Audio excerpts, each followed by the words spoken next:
বড় ভাইয়ার জন্য বউ দেখতে গিয়ে চোখ কপালে উঠে গেল। এটা কে? এটা তো লাবণী, যাকে 4 বছর আগে হারাইছি। কিন্তু লাবণীর সাথে আমার ভাইয়ার বিয়ে কিভাবে? কিছুই বুঝতে পারছি না। মেয়েটা আমাকে দেখে রীতিমতো চমকে গেছে। মেয়েটা ঘামতে শুরু করছে, সাথে আমিও। কারণ দুজন দুজনকে এখনো অনেক ভালোবাসি, শুধু রিলেশনটাই নেই। কিছুক্ষণ পর ভাইয়ার দিকে তাকিয়ে দেখি সে মুগ্ধ হয়ে তাকিয়ে আছে। থাকারই কথা, কারণ লাবণীকে যে দেখবে তারই পছন্দ হবে। ভদ্র, চুপচাপ, নীরব প্রকৃতির মেয়ে, সেই সাথে রূপবতী তো আছেই। কলেজে ফার্স্ট ইয়ারে উঠেই তার উপর ক্রাশ খাইছিলাম। কিন্তু সমস্যা ছিল, লাবণী আমার সিনিয়র, পুরো 1 ইয়ারের। তখন সে সেকেন্ড ইয়ারে পড়ে।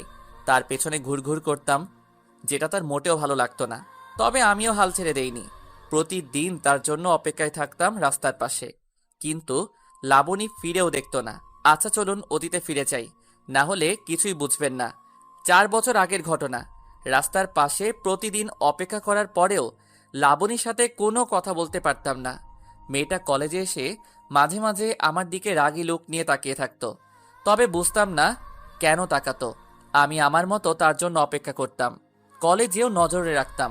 কিন্তু এভাবে আর কতদিন? বুঝে গেছিলাম মেয়েটির সাথে আমার আর কথা বলা হবে না। তাই ভাবলাম মেয়েটাকে একবার বলেই দেখি কি হয়। সেদিন সকাল সকাল বের হয়ে রাস্তার পাশে অপেক্ষা করছিলাম। যেহেতু সে আমার সিনিয়র, তাই কলেজে বলার কোনো উপায় ছিল না, কারণ বড় ভাইয়েরা আছেই। তাই মেয়েটা ধীর পায়ে এগোতে লাগলো। আমার হার্টবিট বাড়তে লাগলো। মেয়েটা কাছে আসতে আমি বলে দিলাম, আপু, আই লাভ ইউ। বিশ্বাস করেন, মেয়েটা সেদিন আমার দিকে এমনভাবে তাকিয়েছিল, আমি প্রথমবার সরাসরি তার চোখের দিকে তাকিয়ে ভয় পেয়ে গেছিলাম। আর কোনো কিছু শোনার অপেক্ষা না করে দিলাম এক দৌড়। কিন্তু বেশিক্ষণ দৌড়াতে পারিনি। আনমনে দৌড়ানোর সময় হঠাৎ করে একটা বাইক এসে মেরে দিয়ে যায় আমাকে। রাস্তার মাঝখানে পড়ে ব্যথায় কাঁদছি। অনেকটা কেটে গেছে, মাথাও ফেটে গেছে, উঠতে পারছি না। চোখ বন্ধ হওয়ার আগ পর্যন্ত শুধু লাবণীকেই দেখেছিলাম। আর চোখ খোলার পরেও তাকেই দেখলাম। মেয়েটা হাসপাতালে নিয়ে আসছে আমাকে। আমার মাথার পাশে বসে বসে কাঁদতেছে। মেয়েটার মায়াবী মুখটা এখন আমার চোখে ভাসে। সেদিন কিছু বলতে পারলাম না, তবে বুঝতে পারলাম মেয়েটাও আমাকে ভালোবাসে। যাওয়ার আগে লাবণী একটা কথাই বলে গেছিল, এরপর থেকে সাবধানে চলবা। আর আপু বলছো কেন? তাই তো ওভাবে তাকাইছিলাম। আর আমি তার অমন চাহনি দেখে সোজা হাসপাতালে। রিলেশন ছিল 1 বছর। তার বাবার ট্রান্সফার আর তার পরীক্ষার পর অন্য জায়গায় চলে যাওয়া, এই দুইটা কারণেই ব্রেকআপ হয়েছিল আমাদের। এটাই ভাবছেন? না, আসলে এসবের কিছুই না। লাবণী আরেকটা ছেলের সাথে মেলামেশা করত, যেটা আমার মোটেও ভালো লাগতো না। অনেকবার মানা করার পরেও সে শুনেনি আমার কথা। একদিন বলেছিলাম, কি এমন রিলেশন তোমাদের, যার কারণে সেদিন একটা থাপ্পড় মেরে ব্রেকআপ করে দিয়েছিল? অনেক কষ্ট পাইছিলাম সেদিন। তার কিছুদিন পর দেখি সত্যি ছেলেটার সাথে রিলেশন আছে লাবণীর। আর কি, আমি ছেড়ে দিলাম এই শহর, চলে আসলাম ঢাকায়। তারপর কেটে গেছে 4 বছর। লাবণীর সাথে এই 4 বছরে দেখাও হয়নি, কথাও হয়নি। তবে ফেসবুক আইডিটা ছিল। প্রতিদিন তার টাইমলাইনে ঘুরে আসতাম আর দেখতাম মেয়েটা ছবি আপলোড দিছে সেই ছেলেটাকে সাথে নিয়ে। চলুন এবার বাস্তবে যাই। অতীত খুবই বোরিং, বাস্তবটা উত্তেজনায় ভরপুর। এতক্ষণ তো 4 বছর আগের ঘটনা বললাম, এখন 4 বছর পরের ঘটনা। অপূর্ব, কেমন লেগেছে তোর? ভাইয়া আমার দিকে রাগী লুক নিয়ে তাকালো। আমি আপন মনে হাসতে লাগলাম। আমার আর লাবণীর সম্পর্কটা ক্রস কানেকশন। প্রথমে বড় আপু, তারপর গার্লফ্রেন্ড, তারপর এক্স গার্লফ্রেন্ড, আর আজকে ভাবি। ভাবি কেন বললাম জানেন? কারণ মেয়েটাকে সবারই পছন্দ হয়েছে। হঠাৎ আমি তাকালাম লাবণীর ঠিক পিছনে, তার ছোট বোনের দিকে। অনেক বড় হয়ে গেছে আর লাবণীর মতোই সুন্দরী। মেয়েটা আমার দিকে তাকিয়ে আছে। আমিও এক দৃষ্টিতে তার দিকে তাকিয়ে ভাবছি, দুই ভাই এক বাড়িতেই বিয়ে করব। তবে লাবণীর দিকে তাকিয়ে আরেকটা জিনিস ভাবিয়ে তুলল, ছেলেটার কি হলো যার সাথে লাবণীর রিলেশন ছিল? তাহলে কি ব্রেকআপ হয়েছে? কাজের চাপে লাস্ট 2 মাস লাবণীর প্রোফাইল চেকই করা হয়নি। সে যাই হোক, এসব ভেবে লাভ নেই। কিছুক্ষণ পর আব্বু জুয়েলকে বলল, তোরা যা, কথা বল আলাদা রুমে। জুয়েল আবার আমাকে নিয়ে গেল। বলেন তো কেমন লাগে? আমি রুমের সামনে দাঁড়িয়ে আছি। হঠাৎ মেয়েটা আসলো আর আমাকে বলল, ভাইয়া, একা দাঁড়িয়ে আছেন যে? কি করব বলো, তাদের সাথে তো আর যেতে পারবো না। আচ্ছা চলুন, আপনাকে পুরো বাড়িটা ঘুরিয়ে দেখাই। আচ্ছা চলো। এরপর আমি মেয়েটার পেছন পেছন হাঁটতে লাগলাম। মেয়েটা সব কিছু দেখাতে লাগলো। সব শেষে গেলাম ছাদে। ছাদে গিয়ে আমি বললাম, আচ্ছা তোমার নামটা কি? নীলা। তোমার নামটা তো খুব সুন্দর। জি ভাইয়া, আপনার নামটা কি? অপূর্ব ইসলাম। কি বললেন? অপূর্ব ইসলাম। আপনার নামটা আপনার মতোই কিউট আছে। আচ্ছা তুমি কোন ক্লাসে পড়ো? Inter second year. আচ্ছা তোমার নাম্বারটা দাও তো। কেন? এমনি দাও। সরি ভাইয়া, নাম্বার দিতে পারবো না। আচ্ছা সমস্যা নেই। তবে ফেসবুক আইডি পেতে পারেন। এ তো মেঘনা চাইতেই জল। কথা বলা শেষ করে নিচে নামতেই ধাক্কা খেলাম লাবণীর সাথে। তারপর আমি বললাম, সরি, আমি আসলে দেখি নাই। It's okay. তার হাতের আলতো স্পর্শে মনটাকে আবারও আঘাত করলো। শুকিয়ে যাওয়া ক্ষতটা আবারও ভিজে উঠল। চোখ দুটি জলে ভিজে ওঠার আগে চলে আসলাম। এরপর বাসা থেকে বের হয়ে গাড়িতে গিয়ে বসলাম। সবাই কথা বলতেছে ভিতরে। আব্বু কিছুক্ষণ তাকিয়েছিল আমার দিকে, তবে কিছু বুঝতে পারিনি। তার আগেই চলে এসেছি। লাস্ট যেদিন তার হাত ধরে হাঁটছিলাম সেদিন খুব শক্ত করে জড়িয়ে ধরেছিল আর বলেছিল, ভালোবাসি, কখনো ছেড়ে যাব না। অথচ সেই আজ কত দূরে। আজ অনেক দিন পর সেই আলতো স্পর্শে অনেক স্মৃতি মনে পড়ে গেল। চোখটা ভিজে গেছে। 4 বছরেও নিজেকে বদলাতে পারিনি। এখনো বাচ্চাদের মতো কান্না করি। ইমোশনাল গুলা আর গেল না। গাড়িতে বসে ভাবছি নীলিমার কথা। কিছুদিন পরই সে আমার ভাবি হয়ে যাবে। তখন নিজেকে সামলাবো কিভাবে? বাসাতেই থাকবো না, তখনই ভালো হবে। বসে বসে অতীত আর ভবিষ্যৎ নিয়ে ভাবতেছি। হঠাৎ নীলা মেয়েটা এসে ডাক দিল। ভাইয়া, কোনো মতে চোখটা মুছে উত্তর দিলাম, হ্যাঁ বলো। আপনার নাম্বারটা? 019226456। আমি কল দিব রাতে। আচ্ছা দিও।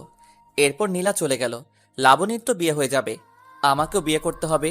বিয়ে তো নীলাকে করব, আর সেটা একই সাথে একই দিনে। তারপর রোম্যান্স করব লাবণীকে দেখিয়ে দেখিয়ে। আমি কেন একা থাকবো? সে তো কখনো কষ্ট পায়নি, আমি কেন পাবো? আমাকে ছেড়ে দেওয়ার পর তার জীবনে অন্য কেউ একজন ছিল, আর তাকে ছেড়ে দেওয়ার পর এখন তার বিয়ে। সুতরাং খারাপ থাকার তো কোনো কারণই নাই। তার একাকিত্ব দূর করার জন্য সব সময় কেউ না কেউ ছিলই। তবে আমি কেন আজও একা আছি? কেন নিজে নিজেই কষ্ট পাচ্ছি? সে পারলে আমি কেন পারবো না? আর সবচেয়ে বড় কথা হলো, নীলাকে ভালো লাগছে। মেয়েটাও আমাকে পছন্দ করে মনে হয়। এই সুযোগে বিয়েটাও সেরে ফেলা যাবে। একাও থাকতে হবে না, কষ্টও পেতে হবে না। একটু পর আব্বু আমাকে বলে উঠল, কি রে, চলে আসলি কেন? এমনি। সবাই গাড়িতে উঠল। ড্রাইভার গাড়ি স্টার্ট করলো। কিছুক্ষণ পর আমার ছোট বোন অরিন বলল, ভাইয়া, মেয়ে পছন্দ হয়েছে তো? আমি কি বলবো, তোদের পছন্দ হয়েছে নাকি সেটা বললেই হয়। আমাদের তো অনেক পছন্দ হয়েছে। কিরে অপূর্ব, তোর কেমন লাগছে মেয়েটাকে? হা হা হা। যেই মেয়ের ভালোবাসার জন্য আজও চোখের পানি ফেলি, আর আমাকে বলতেছে মেয়েকে কেমন লাগছে। তারপর আমি বললাম, মেয়ে তো দেখতে সুন্দর আছে, আর ভাইয়ার সাথে মানাবেও ভালো। তাহলে হয়েই গেল, রাতে ওদের ফোন দিয়ে জানাবো বিয়ের কথা। সেটাই ভালো হবে, আমিও একটা ভাবি পাবো। কিরে, তুই কবে বিয়ে করবি? করব করব, কিছুদিন পর। আগে সবকিছু গুছিয়ে নেই তারপর। কিন্তু তার আগে তোকে বিয়ে দিয়ে দিব। আম্মু দেখো কি বলে। ভাইয়ার দিকে তাকিয়ে দেখলাম মিটি মিটি হাসতেছে। সবার পছন্দ হয়েছে অনেক, কোনো ঝামেলা করে লাভ নাই। ভাইয়ার সাথে বিয়ে হচ্ছে হোক। আর এমনিতেও আমি আর ওকে বিশ্বাস করতে পারবো না। যতই ভালোবাসি না কেন, বিশ্বাস একবার ভেঙে গেলে আর জোড়া লাগে না। তবে মেয়েটার ছলো ছলো চোখের চাহনি আমাকে কষ্ট কেন দিতেছে? বাসায় এসে রুমে গিয়ে ফোনটা রেখে গোসল করতেই ওয়াশরুমে চলে গেলাম। নিজেকে সামলাতে হবে, এত ইমোশনাল হলে চলবে না। একটা মায়া জাল আমাকে জড়িয়ে রেখেছে। না পারি ভুলে থাকতে, না পারি ফিরতে। সব রাস্তা যে বন্ধ। নীরব অনুভূতি বেশি কষ্ট দেয়। একটু পর গোসল শেষ করে বাইরে আসলাম। অনেকবার ভাবলাম আর ভাববো না তার কথা, তারপরেও পারলাম না। কেন জানি তার কথাই ভাবতে ইচ্ছে করছে। কেন যে দেখা হয়েছে আল্লাহ ভালো জানে। কখনো ভাবিনি এভাবে দেখা হয়ে যাবে। যাই হোক, দেখা হয়েছে, এরপর কথা হবে। আরও অনেক কিছুই হয়তো হবে। তবে তার আগেই নীলাকে নিজের করে নিতে হবে, যাতে কষ্টটা কমে যায়। আর নীলাকে ভালোবাসতে পারলে তো কথাই নাই। তখন আর মনে পড়বে না লাবণীর কথা। রাতে খাওয়া শেষ করে ছাদে দাঁড়িয়ে আছি। প্যাকেট থেকে একটা সিগারেট বের করে মাত্র ধরাইছি, ঠিক তখনই ফোন আসলো। ফোনটা রিসিভ করলাম। হ্যালো। আসসালামু আলাইকুম। ওয়ালাইকুম আসসালাম। জি, চিনতে পারছেন আমাকে? সরি, কে আপনি? নীলা। ও সরি, তুমি? হুম। তো কেমন আছো বলো? জি ভালো। আপনি? ভালো। আপনি কি ফ্রি আছেন? হ্যাঁ, কেন? না মানে কালকে একটু দেখা করতাম, একটু সময় হবে? জি, কোথায় দেখা করবে বলো? আচ্ছা, সকালে পৌর পার্কের এই জায়গায় আইসেন। আচ্ছা ঠিক আছে। তারপর আরো কিছুক্ষণ কথা বলে কল কেটে দিলাম, কিন্তু বুঝতে পারছি না নীলা কেন কালকে ডাকলো। নীলা কি একা আসবে নাকি লাবণীও সাথে আসবে? কিছুক্ষণ ভাবলাম, তারপরেই যদি একা আসে তাহলে তো ভালো, আর যদি লাবণীকে নিয়ে আসে তাহলে তো সমস্যা, হয়তো অনেক কিছু গোলমাল হয়ে যাবে। লাবণীকে একা পেয়ে হয়তো কথা বলার ইচ্ছেটা প্রচণ্ড বেড়ে যাবে। বলতে পারবো কিনা জানি না, অনেক কথাই তো জমে আছে। আর কয়েকটা প্রশ্ন যেগুলোর উত্তর না জানলে হয়তো জীবনটা এইরকম কষ্টের মধ্যে কাটবে। এখন আর এসব চিন্তা করে লাভ নেই, যা হওয়ার তা হবেই। দেখাই যাক না কি হয়। একটা রাত পরেই দেখা হচ্ছে। সিগারেট শেষ করে রুমে গিয়ে শুয়ে পড়লাম। পরের দিন সকালে ঘুম ভাঙতেই খেয়াল করলাম 8টা বেজে গেছে। 9টায় যেতে হবে। তাড়াতাড়ি উঠে ফ্রেশ হয়ে নিলাম। তারপর হালকা নাস্তা খেয়ে বেরিয়ে পড়লাম। পাশ দিয়ে রিক্সা চলে গেল কয়টা। আমি হাঁটছি আর ভাবতেছি, যদি সত্যিই ভাইয়ার সাথে নীলিমার বিয়ে হয় তাহলে কি আমি এক বাড়িতে থাকতে পারবো, নাকি নিজেকে সামলাতে পারবো না? লাবণী কি পারবে সামলাতে? তার তো কোনো সমস্যা হবে না, কারণ একটার পর একটা তার লাইফে আছেই। সেখানে আমি থাকলেই কি আর না থাকলেই কি? এসব ভাবতে ভাবতে চলে আসছি জায়গাটায়, কিন্তু কেউ নাই এখানে। নিরিবিলি একটা জায়গা। ঘড়ির দিকে তাকিয়ে দেখি আরো 6 মিনিট সময় বাকি আছে। হালকা রোদ্দুরে হালকা ছায়া ভালোই লাগতেছে আজ প্রকৃতিকে, কিন্তু কেন জানি মনটা উদাস। আবার অস্থিরতা কাজ করছে কে আসবে সেটা ভেবে। ঘড়ির দিকে তাকিয়ে দেখি 9টা 1 বেজে গেছে। কিছুক্ষণ পর তাকিয়ে দেখি শাড়ি পরা 2টা মেয়ে আসতেছে, তার মানে লাবণীও আছে। নিজেকে মানসিকভাবে প্রস্তুত করলাম, মাথা নিচু করে আছি। দুইজনে এসে আমার সামনে দাঁড়াতেই আমি মাথা নিচু করে ফেললাম। কি করব, কি বলবো কিছুই বুঝতে পারছি না। মস্তিষ্ক মনে হয় বিকল হয়ে যাবে এবার। একটু পর নীলা আমাকে বলে উঠল, অপূর্ব ভাইয়া, আপু আপনার সাথে কথা বলবে, তাই আপনাকে ডাকা। কি কথা বলবেন বলেন ভাবি। নীলা, তুই একটু ওইদিকে যা। আচ্ছা যাচ্ছি। জি ভাবি বলুন, কি বলবেন? তুমি ভাবি কেন বলতেছো? তো কি বলবো, কয়দিন পরেই তো আপনার বিয়ে আমার ভাইয়ের সাথে, তখন তো ভাবি বলতে হবে, তাই এখন থেকেই প্রস্তুতি নিচ্ছি আর কি। হ্যাঁ, কয়দিন পর বিয়ে? এখনো তো আর বিয়ে হয়নি, তাই না? হয়নি, তবে খুব শীঘ্রই হবে। আচ্ছা, যেটা বলতে আসছিলাম, জি ভাবি বলুন। I am sorry. I am sorry for everything. তোমার সাথে অনেক খারাপ করেছি। আমি তার জন্য মাফ চাইতে এসেছি। আমাকে মাফ করে দিও। আরে ভাবি, এটা কোনো কথা? আমি আপনাকে অনেক আগেই মাফ করে দিয়েছি, আর আপনি যেহেতু আমার ভাবি তাই আর কিছু মনে রাখার দরকার নেই।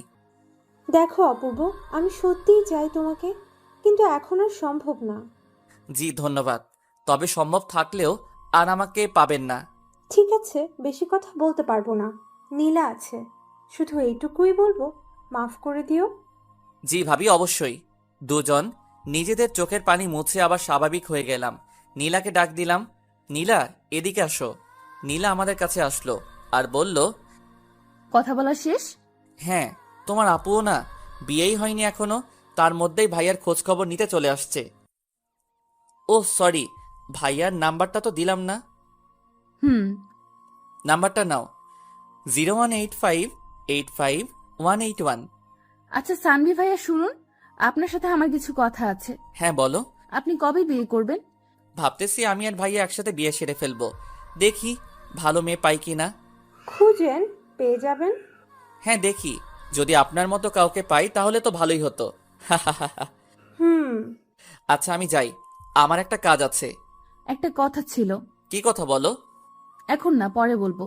আচ্ছা ভাবি আসি তাহলে, বলেই চলে আসলাম।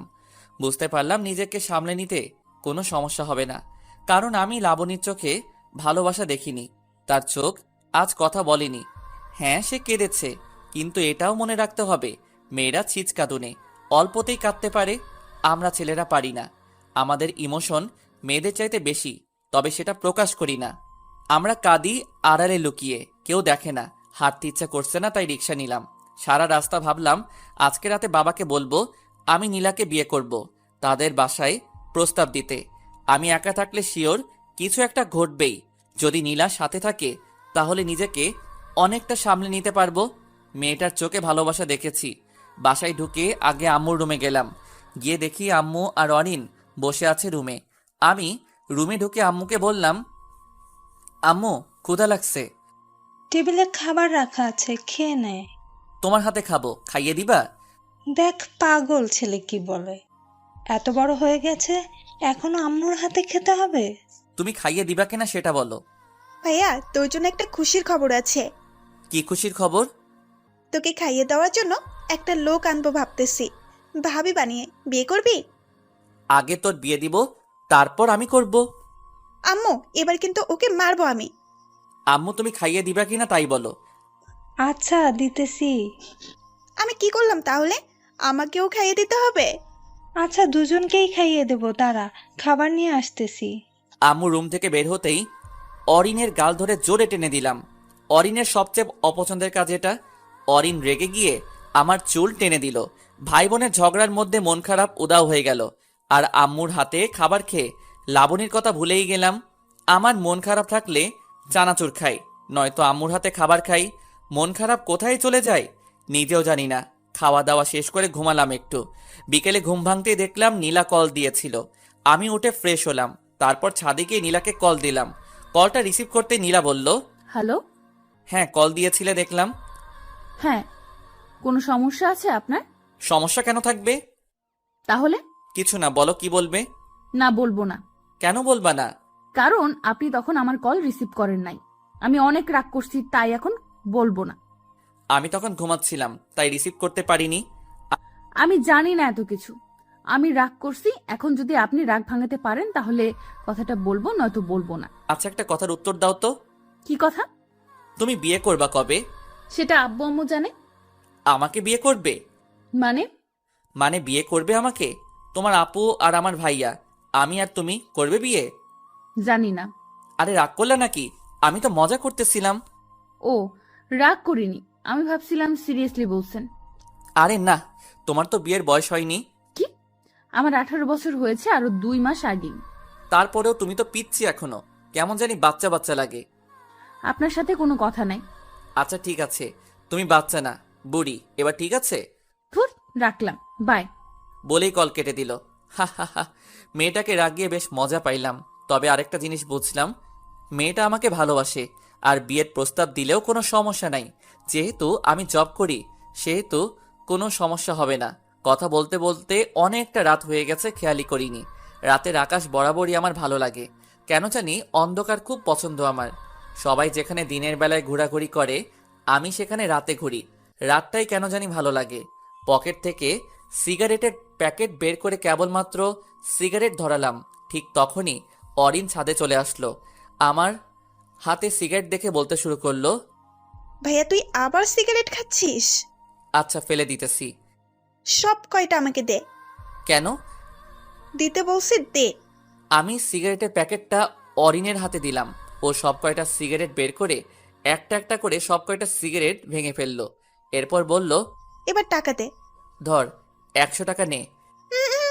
1000 টাকা লাগবে। একটা ড্রেস দেখছি, 1000 টাকা। শর্ট আছে, তুই দিবি এখন? কি? 1000 দিতে পারবো না। দাঁড়া, আম্মুকে ডাকতেছি। আম্মু! আরে থাম থাম, দিতেছি। যা বিকাশ করলাম। আচ্ছা, খরচ সহ দিবি? আচ্ছা দিতেছি, তাও এবারের মতো মাফ কর। মানে আমি সব শুনেছি। আর এবার তোরও একটা ব্যবস্থা হয়ে যাবে। টাকা তো আর এমনি এমনি নিলাম না। সিগারেট খাওয়ার অপরাধে 1000 টাকা নিলে হারাম হয়ে যাবে। তাই একটা কাজ করে দিয়ে তারপর নিব। মানে? বলেই দৌড়ে চলে গেল। আমি মনে হয় এবার গেলাম, জানি না কি বলবে। সবার আদর পেয়ে একদম মাথায় উঠে গেছে। আমি শিওর এখন গিয়ে আব্বুকে বলে দিবে আমার আর নীলার কথা। আল্লাহ, এবারের মতো বাঁচিয়ে দাও। অরিন নিচে চলে গেল। মাথা ঘুরতেছে আমার। ও সব বলে দেওয়ার আগে আমাকে বলতে হবে, নয়তো আব্বু অন্য কিছু মনে করবে। তখন আবার ঝামেলা হতে পারে। তাড়াতাড়ি করে নিচে চলে গেলাম। আব্বু রুমে গিয়ে দেখি আব্বু আর আম্মু দুজনেই বসে আছে। আমি গিয়ে বললাম, আব্বু একটা কথা ছিল। কি কথা বল। আব্বু আসলে কিভাবে যে বলি সত্যি অনেক লজ্জা লাগতেছে। নিজের বিয়ের কথা নিজে কিভাবে বলবো বলেন? কে কি করলো সেটা দেখার বিষয় না, আমি কি করলাম সেটাই দেখার বিষয়। লজ্জা তো করবে, তাই না? এরপর আব্বু বলল, এত ভাবার কি আছে, যা বলার বলে দে। আব্বু আসলে আমি বিয়ে করতে চাই। কি বুঝি নাই, আবার বল। বিয়ে করবে? বিয়ে লুকিয়ে লুকিয়ে? আর কয়দিন প্রেম করবে? এইবার মনে হয় সব গেল, কারণ আব্বু প্রেম প্রেম একদম পছন্দ করে না। এরপর আব্বু বলল, মানে কি? তাহলে কি এ এতদিন অপূর্ব তাহলে প্রেম করেছে আমাদের না জানিয়ে? কেউ কি জানিয়ে প্রেম করে নাকি? তা মেয়েটা কে শুনি? নীলা, কোন নীলা? আমার বড় ভাইয়ের হবু বউয়ের ছোট বোন। অপূর্ব, আমি কখনো ভাবিনি তুই এমন একটা কাজ করবি, যা আমাদের সামনে থেকে। আব্বু আমি প্রেম করিনি, শুধু ভালো লাগছে তাই বলতে আসছিলাম যে ভাইয়ার আর আমার বিয়েটা একসাথে সেরে ফেললে কেমন হয়। আব্বু ধমক দিয়ে আমাকে বলল, চুপ কর বেয়াদব, কথা বলবি না একদম। চুপচাপ নিজের রুমে যা। আব্বুর কথা মতো রুমে চলে আসলাম, কিন্তু কেমন জানি লাগতেছে। আব্বু কি করবে কে জানে, দেখে তো খুব রেগে আছে মনে হলো। থাকলে থাকুক, তাতে আমার কি? বিয়ের বয়স তো হয়েছে, আর বেকার তো আর বসে নেই। বিয়ে করবই না কেন? বিয়ে না করালে পালিয়ে যাব, তবুও লাবণীর সাথে এক বাড়িতে একা থাকা সম্ভব না। কখন কি ঘটে বলা যায় না। এখন নীলাই আমার সব, নীলাকে নিয়েই স্বপ্ন দেখতে হবে, তাকে নিয়েই বাঁচতে হবে। বসে বসে এসব কথা ভাবতেছি, এমন সময় অরিন রুমে ঢুকলো আর বলতে শুরু করলো, ভাইয়া, ব্যাড নিউজ আছে। কি ব্যাড নিউজ? আরে তোর বিয়ে হয়ে যাবে এবার। মানে? মানে হলো, আব্বু আর আম্মুর কথা শুনে যেটা বুঝলাম সেটা হলো, কালকে আব্বু আর আম্মু আবার যাবে ওদের বাসায়, আর তারপর নীলা ভাবির সাথে তোমার বিয়ে ঠিক করবে। কি সত্যি? হ্যাঁ সত্যি, তবে আমার মন খারাপ। কেন? তোর তো খুশি হওয়ার কথা, একসাথে দুইটা বিয়ে হবে বাড়িতে, আনন্দ করবি, মজা করবি। আরে ধুর, রাখ তোর মজা। আমার ইনকাম সোর্স বন্ধ হয়ে গেল, এখন হাত খরচ কই পাবো? মানে কি? মানে আর কি, তুই সিগারেট খাইতি আর আমি ওখান থেকে ইনকাম করতাম, এখন তো সব বন্ধ হয়ে যাবে। ভাবি তোকে তো আর সিগারেট খেতে দিবে না। আচ্ছা বোন, আমার কষ্ট পাস না, তোকে প্রতি মাসে 2000 করে টাকা দিব। কিন্তু কেন দিবি? আজকে আমার সব কাপড় তুই ধুয়ে দিবি, তাই। আমি পারবো না, এর আগেও তুই বলেছিলি কিন্তু টাকা দিস নাই। এবার দিব সত্যি। কসম? কসম। অরিনকে প্যান্ট শার্ট বের করে দিয়ে দরজা বন্ধ করে দিলাম। উপরের দিকে তাকিয়ে দেয়াল দেখতেছি, হঠাৎ বাদিকে চোখ পড়তেই পুরনো ডায়েরিটা চোখে পড়ে গেল। ডায়েরিটা বের করলাম, ডায়েরির প্রতিটা পৃষ্ঠায় ধুলো জমে গেছে। এটা তো শুধু ডায়েরি, আমার মনেই তো ধুলো জমে গেছে। ডায়েরিটা হাতে নিয়ে মুছে আবার রেখে দিলাম জায়গা মতো, কারণ ডায়েরিটা খুললে আবার লাবণবর স্মৃতিতে জড়িয়ে যাব। আর এর চাইতে ভালো নাই খুললাম, নিজেকে কেন আটকে রাখবো তার কাছে? লাবণী তো বন্দি নেই, মুক্ত পাখির মতো হাসছে। তবে আমি কেন বিরহ ব্যথায় কষ্ট পাচ্ছি এখনো? জানি এর কোনো উত্তর আমার কাছে নেই, তাই নিজেকে প্রশ্ন করে বৃথা সময় নষ্ট ছাড়া আর কিছুই না। কি ভেবে আবারও ছাদে গেলাম, গিয়ে নীলাকে কল করলাম। 2বার রিং হতেই কলটা রিসিভ করলো। কলটা রিসিভ করতেই আমি বললাম, হ্যালো। হ্যাঁ বলো। আমি তখনও বুঝে উঠতে পারিনি এটা নীলা নাকি লাবণী, তাই আবার বললাম, কি করো? আমি লাবণী। কথাটা শোনার পর বুঝতে পারলাম এটা লাবণী, নীলা নয়। হঠাৎ করে বুকের ভেতর ছ্যাত করে উঠল, মনে হলো ইমোশনগুলা সব উপরের দিকে উঠে আসতেছে। এক একটা দীর্ঘশ্বাস যেন সব ইমোশন বের করে দিচ্ছে। আমি কোনো মতে বললাম, নীলা কোথায়? আব্বুর রুমে। ও, ওকে একটু ডেকে দাও, কথা আছে ওর সাথে। কি কথা আমাকে বলো। সুযোগ পাইছে এবার, কষ্ট দিছো আমাকে তুমি, এইবার তোমাকে জ্বালাবো আমি, দেখি কতটা সহ্য করতে পারো। আমি কোনো কিছু না ভেবে বলেই দিলাম, নীলার সাথে আমার বিয়ে নিয়ে কথা হবে কালকে, তাই ওর সাথে কিছু কথা ছিল, একটু ফোনটা ওকে দেওয়া যাবে? নীলার সাথে তোমার বিয়ে মানে? তোমার মাথা ঠিক আছে? আমার মাথা হাত পা সব ঠিক আছে। এবার ওর কান্না মিশ্রিত কণ্ঠটা শুনলাম। অপূর্ব, তুমি কি সিরিয়াসলি বিয়ে করবা? বিয়ে তো করতেই হবে তাই না?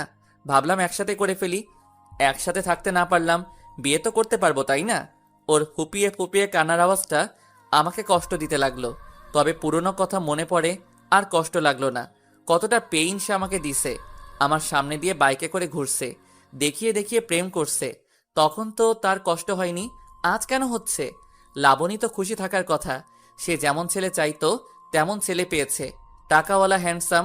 বলতে দ্বিধা নেই, আমার বড় ভাই আমার চাইতেও দেখতে ভালো আর অনেক রোমান্টিক। তাহলে কেন পারছে না সে তাকে নিয়ে সুখে থাকতে?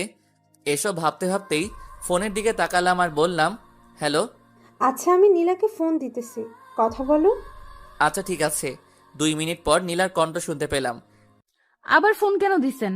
একটা কথা জানার ছিল। কি কথা? আমাকে বিয়ে করবা? কি বলেন এগুলা? যা বলি তার উত্তর দাও, নয়তো অন্য মেয়ে দেখতে হবে। অন্য মেয়ের দিকে তাকালে না চোখ উপড়ে তুলে নেব। তার মানে বিয়ে করবা? আমার লজ্জা লাগতেছে, রাখি, বাই। আর শুনো, আরেকটা কথা জানার ছিল। কি কথা? তোমার বয়ফ্রেন্ড আছে? বিয়ের প্রপোজাল দিয়ে এখন আসছে বয়ফ্রেন্ড আছে নাকি জানতে। সরি, আসলে আমি জানতাম না তোমার বয়ফ্রেন্ড আছে। আমি মানা করে দিতেছি বাবাকে। বেশি বুঝেন কেন এত? শোনেন, আমার বয়ফ্রেন্ড নাই। ফোনটা কেটে গেল। লজ্জা পাইছে। আপন মনে হেসে উঠলাম। মনে হয় এবার সত্যি নীলার প্রেমে পড়ে গেছি আমি। উত্তেজনা কাজ করছে ভিতরে, কি হবে কালকে সেটাই ভেবে। তবে মনে হয় না খারাপ কিছু হবে, কারণ ভাইয়ার সাথে লাবণীর বিয়ে ঠিক হতে পারলে আমার সাথে নীলার কেন হবে না? এত চিন্তা করে লাভ নেই, এর চাইতে ভালো ঘুমিয়ে পড়ি। যা হয় কালকে দেখা যাবে। পরের দিন সকালে ঘুম ভাঙলো আব্বুর ডাকে। এই যে ওঠেন, সকাল হয়ে গেছে। আব্বু, এত সকালে ডাকতেছো কেন? 9টা বাজে, এখনো সকাল? ও, অফিসের সময় হয়ে গেছে? আজকে অফিসে যেতে হবে না। কেন? আপনার জন্য মেয়ে দেখতে যাব। উঠেন তাড়াতাড়ি। কোন মেয়ে? আছে একজন, আমার বন্ধুর মেয়ে। তুই যা করছস, কখনো আবার কার সাথে পালিয়ে যায় বলা তো যায় না, তাই তোকে বিয়ে করাবো তোর ভাইয়ের সাথে। কিন্তু আমি তো নীলাকে। নীলাকে? কি? কিছু না। তাড়াতাড়ি আয়, সবাই অপেক্ষা করতেছে তোর জন্য। আচ্ছা তুমি যাও, আমি আসতেছি। আব্বু আবার কি শুরু করলো আল্লাহই ভালো জানে।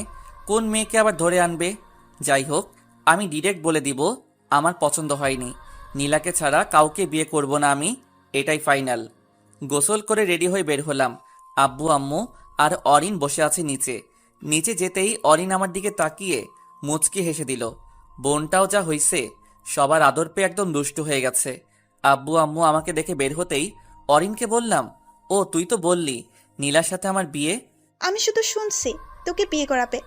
আমি ভাবছি নীলার সাথেই করাবে, তাই বলছি। আমি কি জানতাম নাকি যে আব্বুর বোন তোর মেয়ের সাথে তোর বিয়ে ঠিক করবে? ভালো করছস।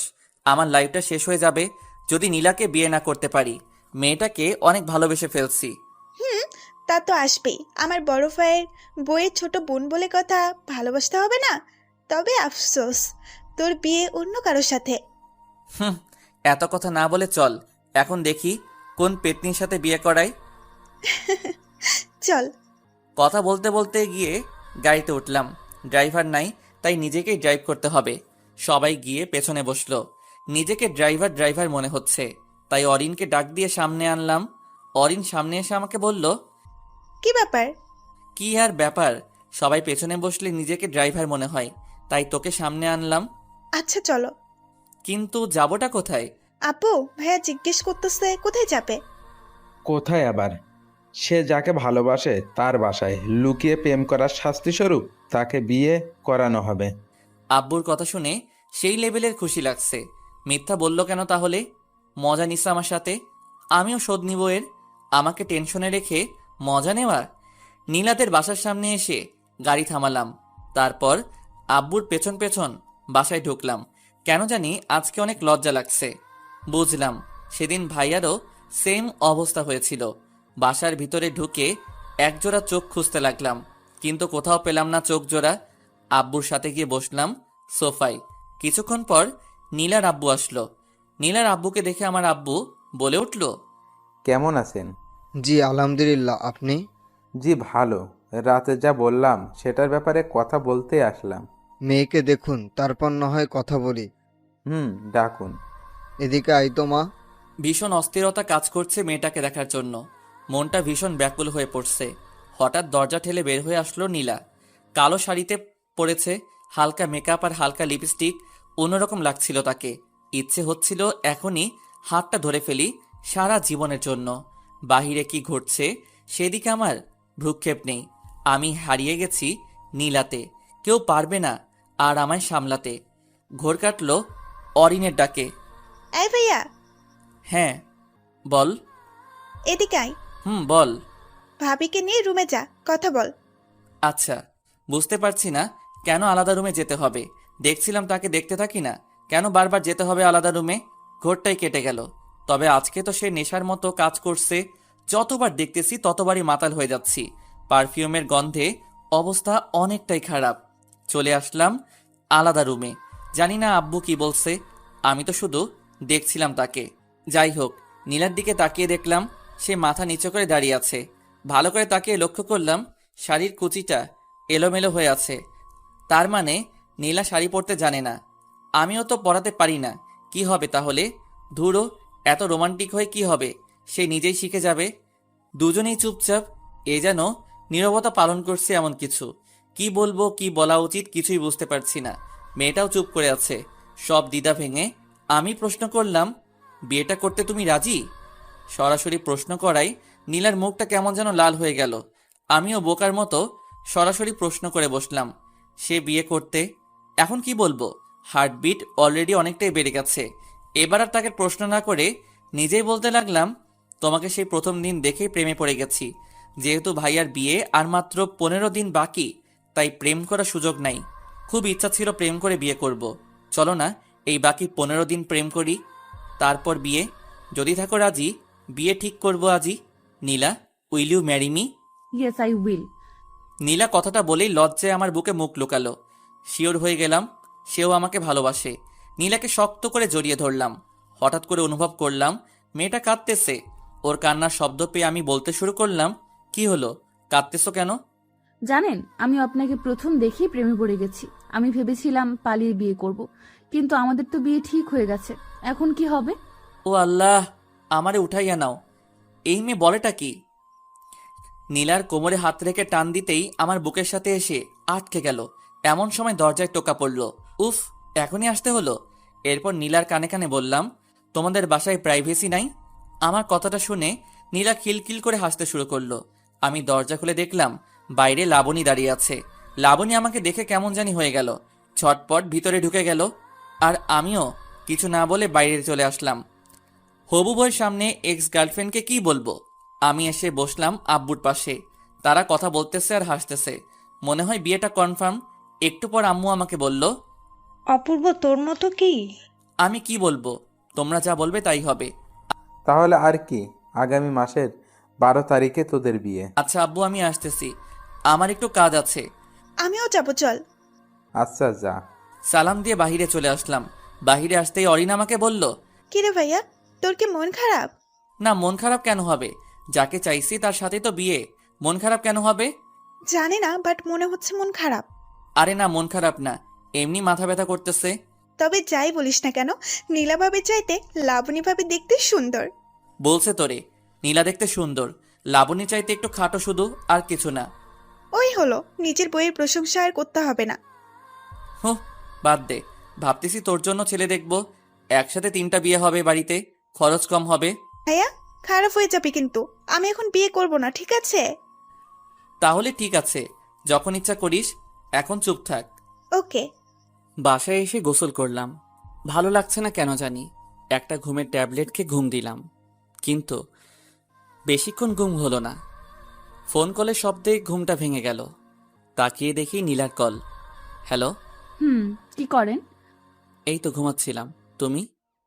ভাবতেছি কি ভাবতেছো? কত তাড়াতাড়ি কত কিছু হয়ে গেল, তাই না?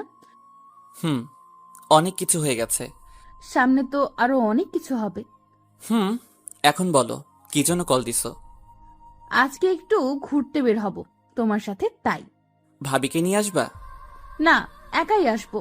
আর আপু তো শপিং এ গেছে তোমার ভাইয়ার সাথে। কি? হ্যাঁ, এত অবাক হওয়ার কি আছে? আর 14 দিন পরে তো বিয়ে, এখন থেকে শপিং করবে না তো কখন করবে? আমি এই জন্য অবাক হইনি। অবাক হয়েছি তুমি এখনো শপিং এ যাও নাই তাই। আমি কি একা একা শপিং এ যাব নাকি? না, একা কেন যাবা? এখন আমার সাথে যাবা। রেডি হয়ে নাও তাড়াতাড়ি। সত্যি নিয়ে যাবেন? না, মিথ্যা মিথ্যা নিয়ে যাব। তুমি রেডি হয়ে নাও তাড়াতাড়ি, 3টা 30 মিনিটের মধ্যে আসবা। আচ্ছা আপনি দাঁড়ান টঙের দোকানে, আমি আসতেছি। আচ্ছা, তাড়াতাড়ি আসবা। ঠিক আছে, বাই। রেডি হয়ে মামার দোকানে গিয়ে দেখি সব বন্ধুরা একসাথে আড্ডা দিতেছে। কাজের চাপে পড়ে অনেকদিন আড্ডা দেওয়া হয় না।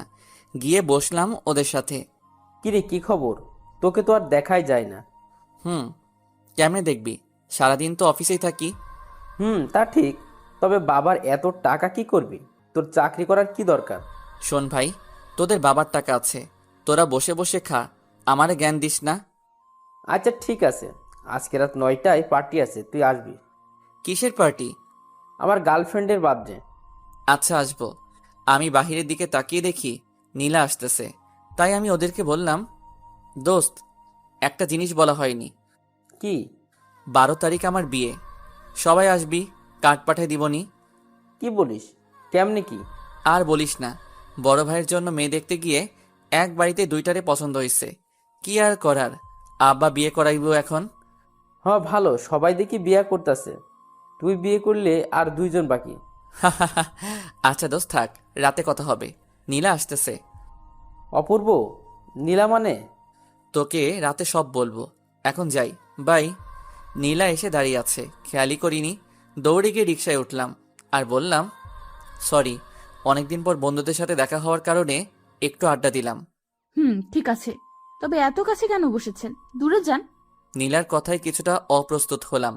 আমি কিছু বলতে পারলাম না আর একটু বাহিরের দিকে চেপে বসলাম। তার কথায় পুরো বোকা বনে গেছি। বাহিরের দিকে তাকিয়ে আছি, হঠাৎ নীলা টান দিয়ে তার দিকে টেনে নিল। তারপর আমার কাঁধে ওর মাথা রাখলো। চোখ বন্ধ করে আছি। কয়েক সেকেন্ড থ মেরে কাহিনী বুঝলাম। তারপর নীলার হাত ধরে তার মায়াবী মুখটার দিকে তাকালাম।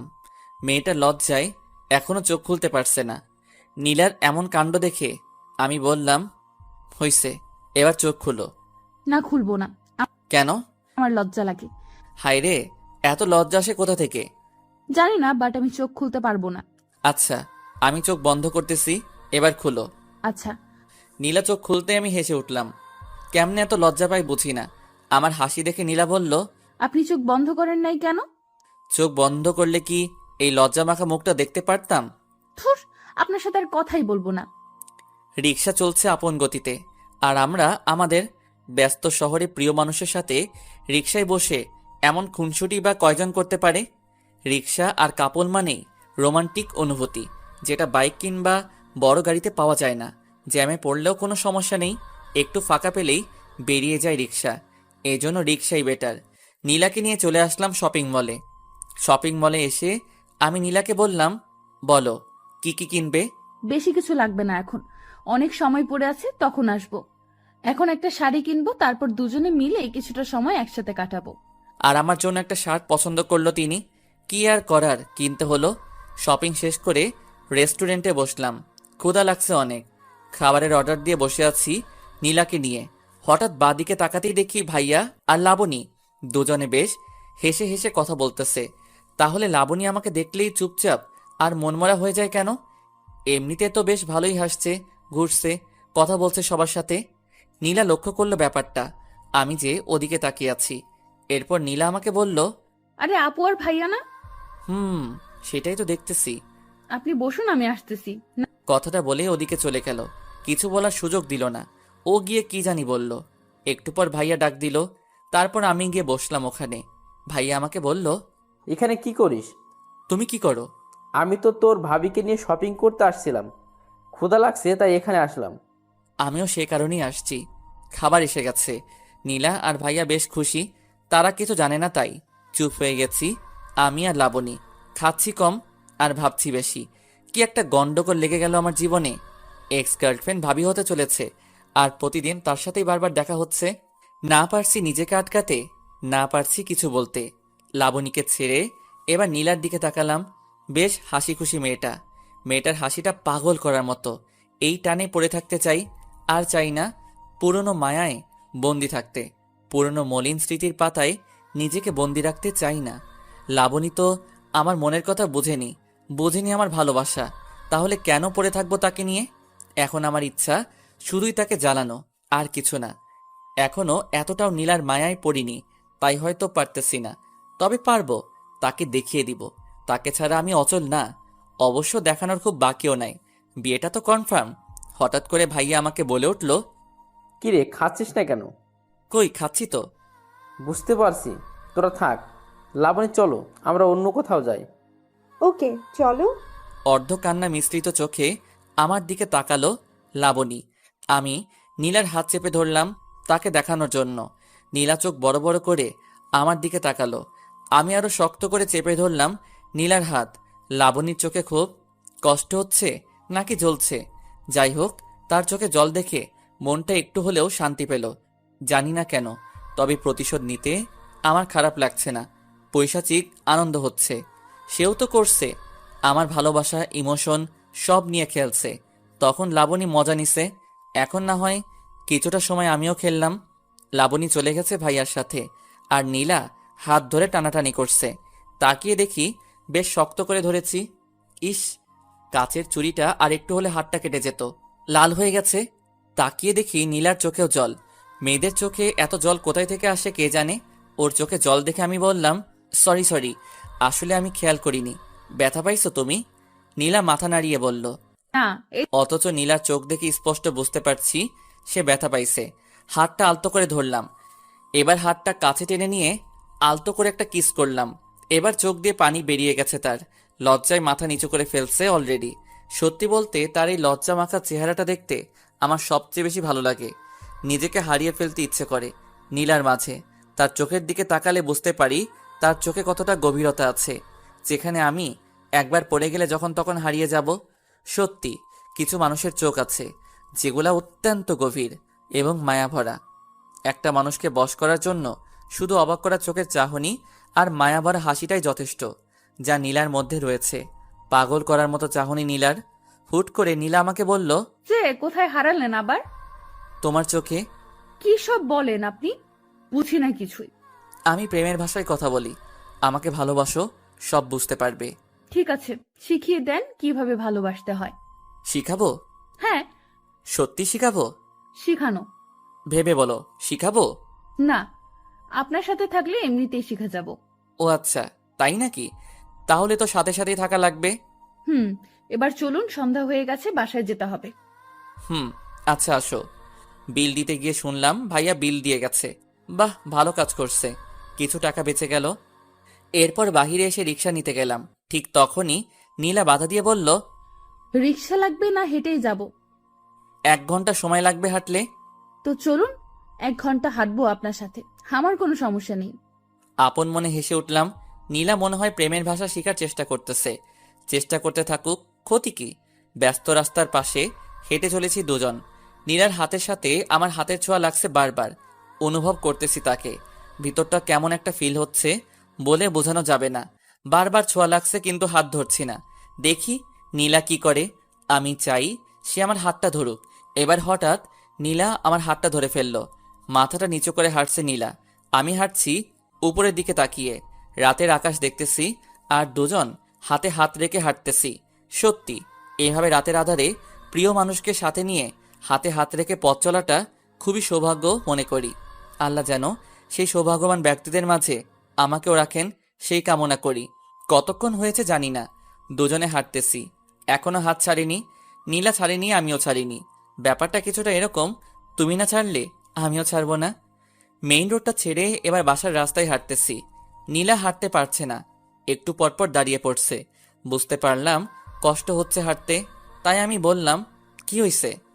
পায়ে ব্যথা করছে, হাঁটতে পারছি না। রিক্সা নিব? না, তাহলে? কষ্ট হলেও হাঁটবো আপনার সাথে সারাটা রাস্তা। বাকিটা জীবন তো আপনার সাথেই হাঁটতে হবে।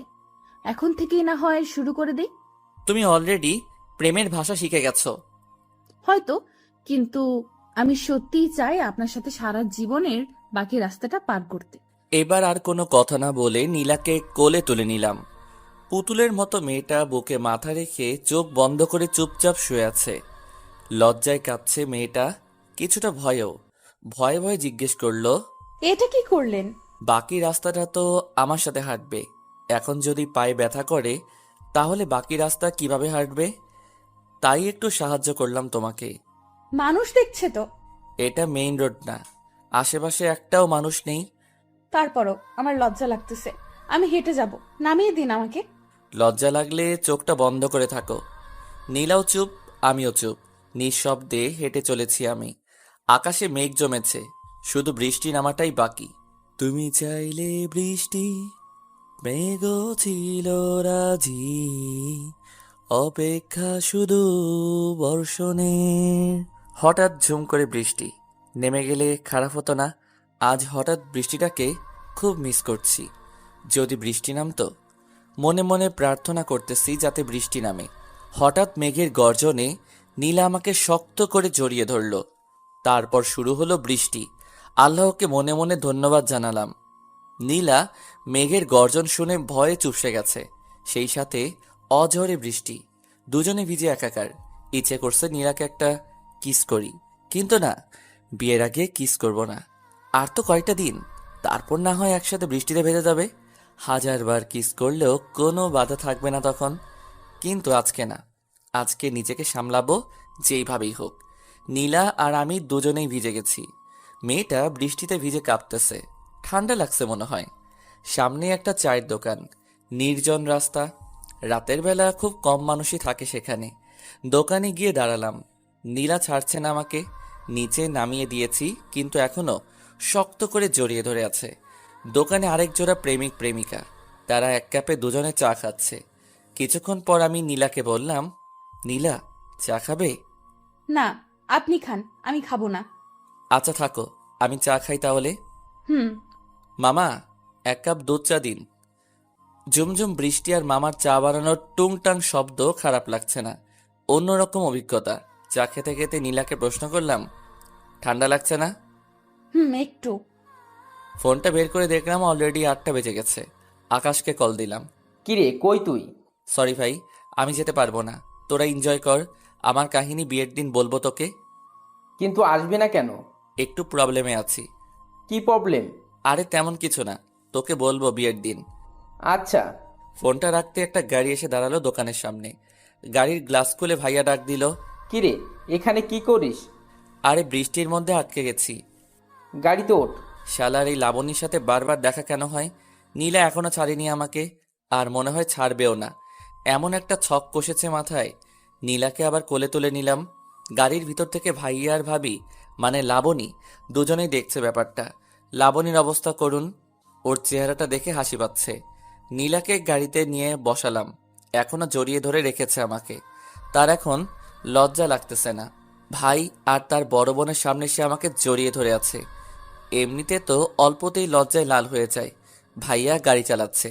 হঠাৎ করে সামনে তাকিয়ে দেখি লাবণী গাড়ির ভিতরে গ্লাসটায় তাকিয়ে আমাদেরকে দেখতেছে। দেখুক, তাতে আমার কি? আমি তো ভালোবেসে ফেলছি নীলাকে। নীলা চোখ বন্ধ করে আমাকে জড়িয়ে ধরে আছে, আর ভাইয়া গাড়ি চালাতেই ব্যস্ত। লাবণী আমাদের দেখছে। আমি নীলার কপালে হাত রাখলাম। হালকা জ্বর জ্বর মনে হলো, সারা শরীর ভেজা তার।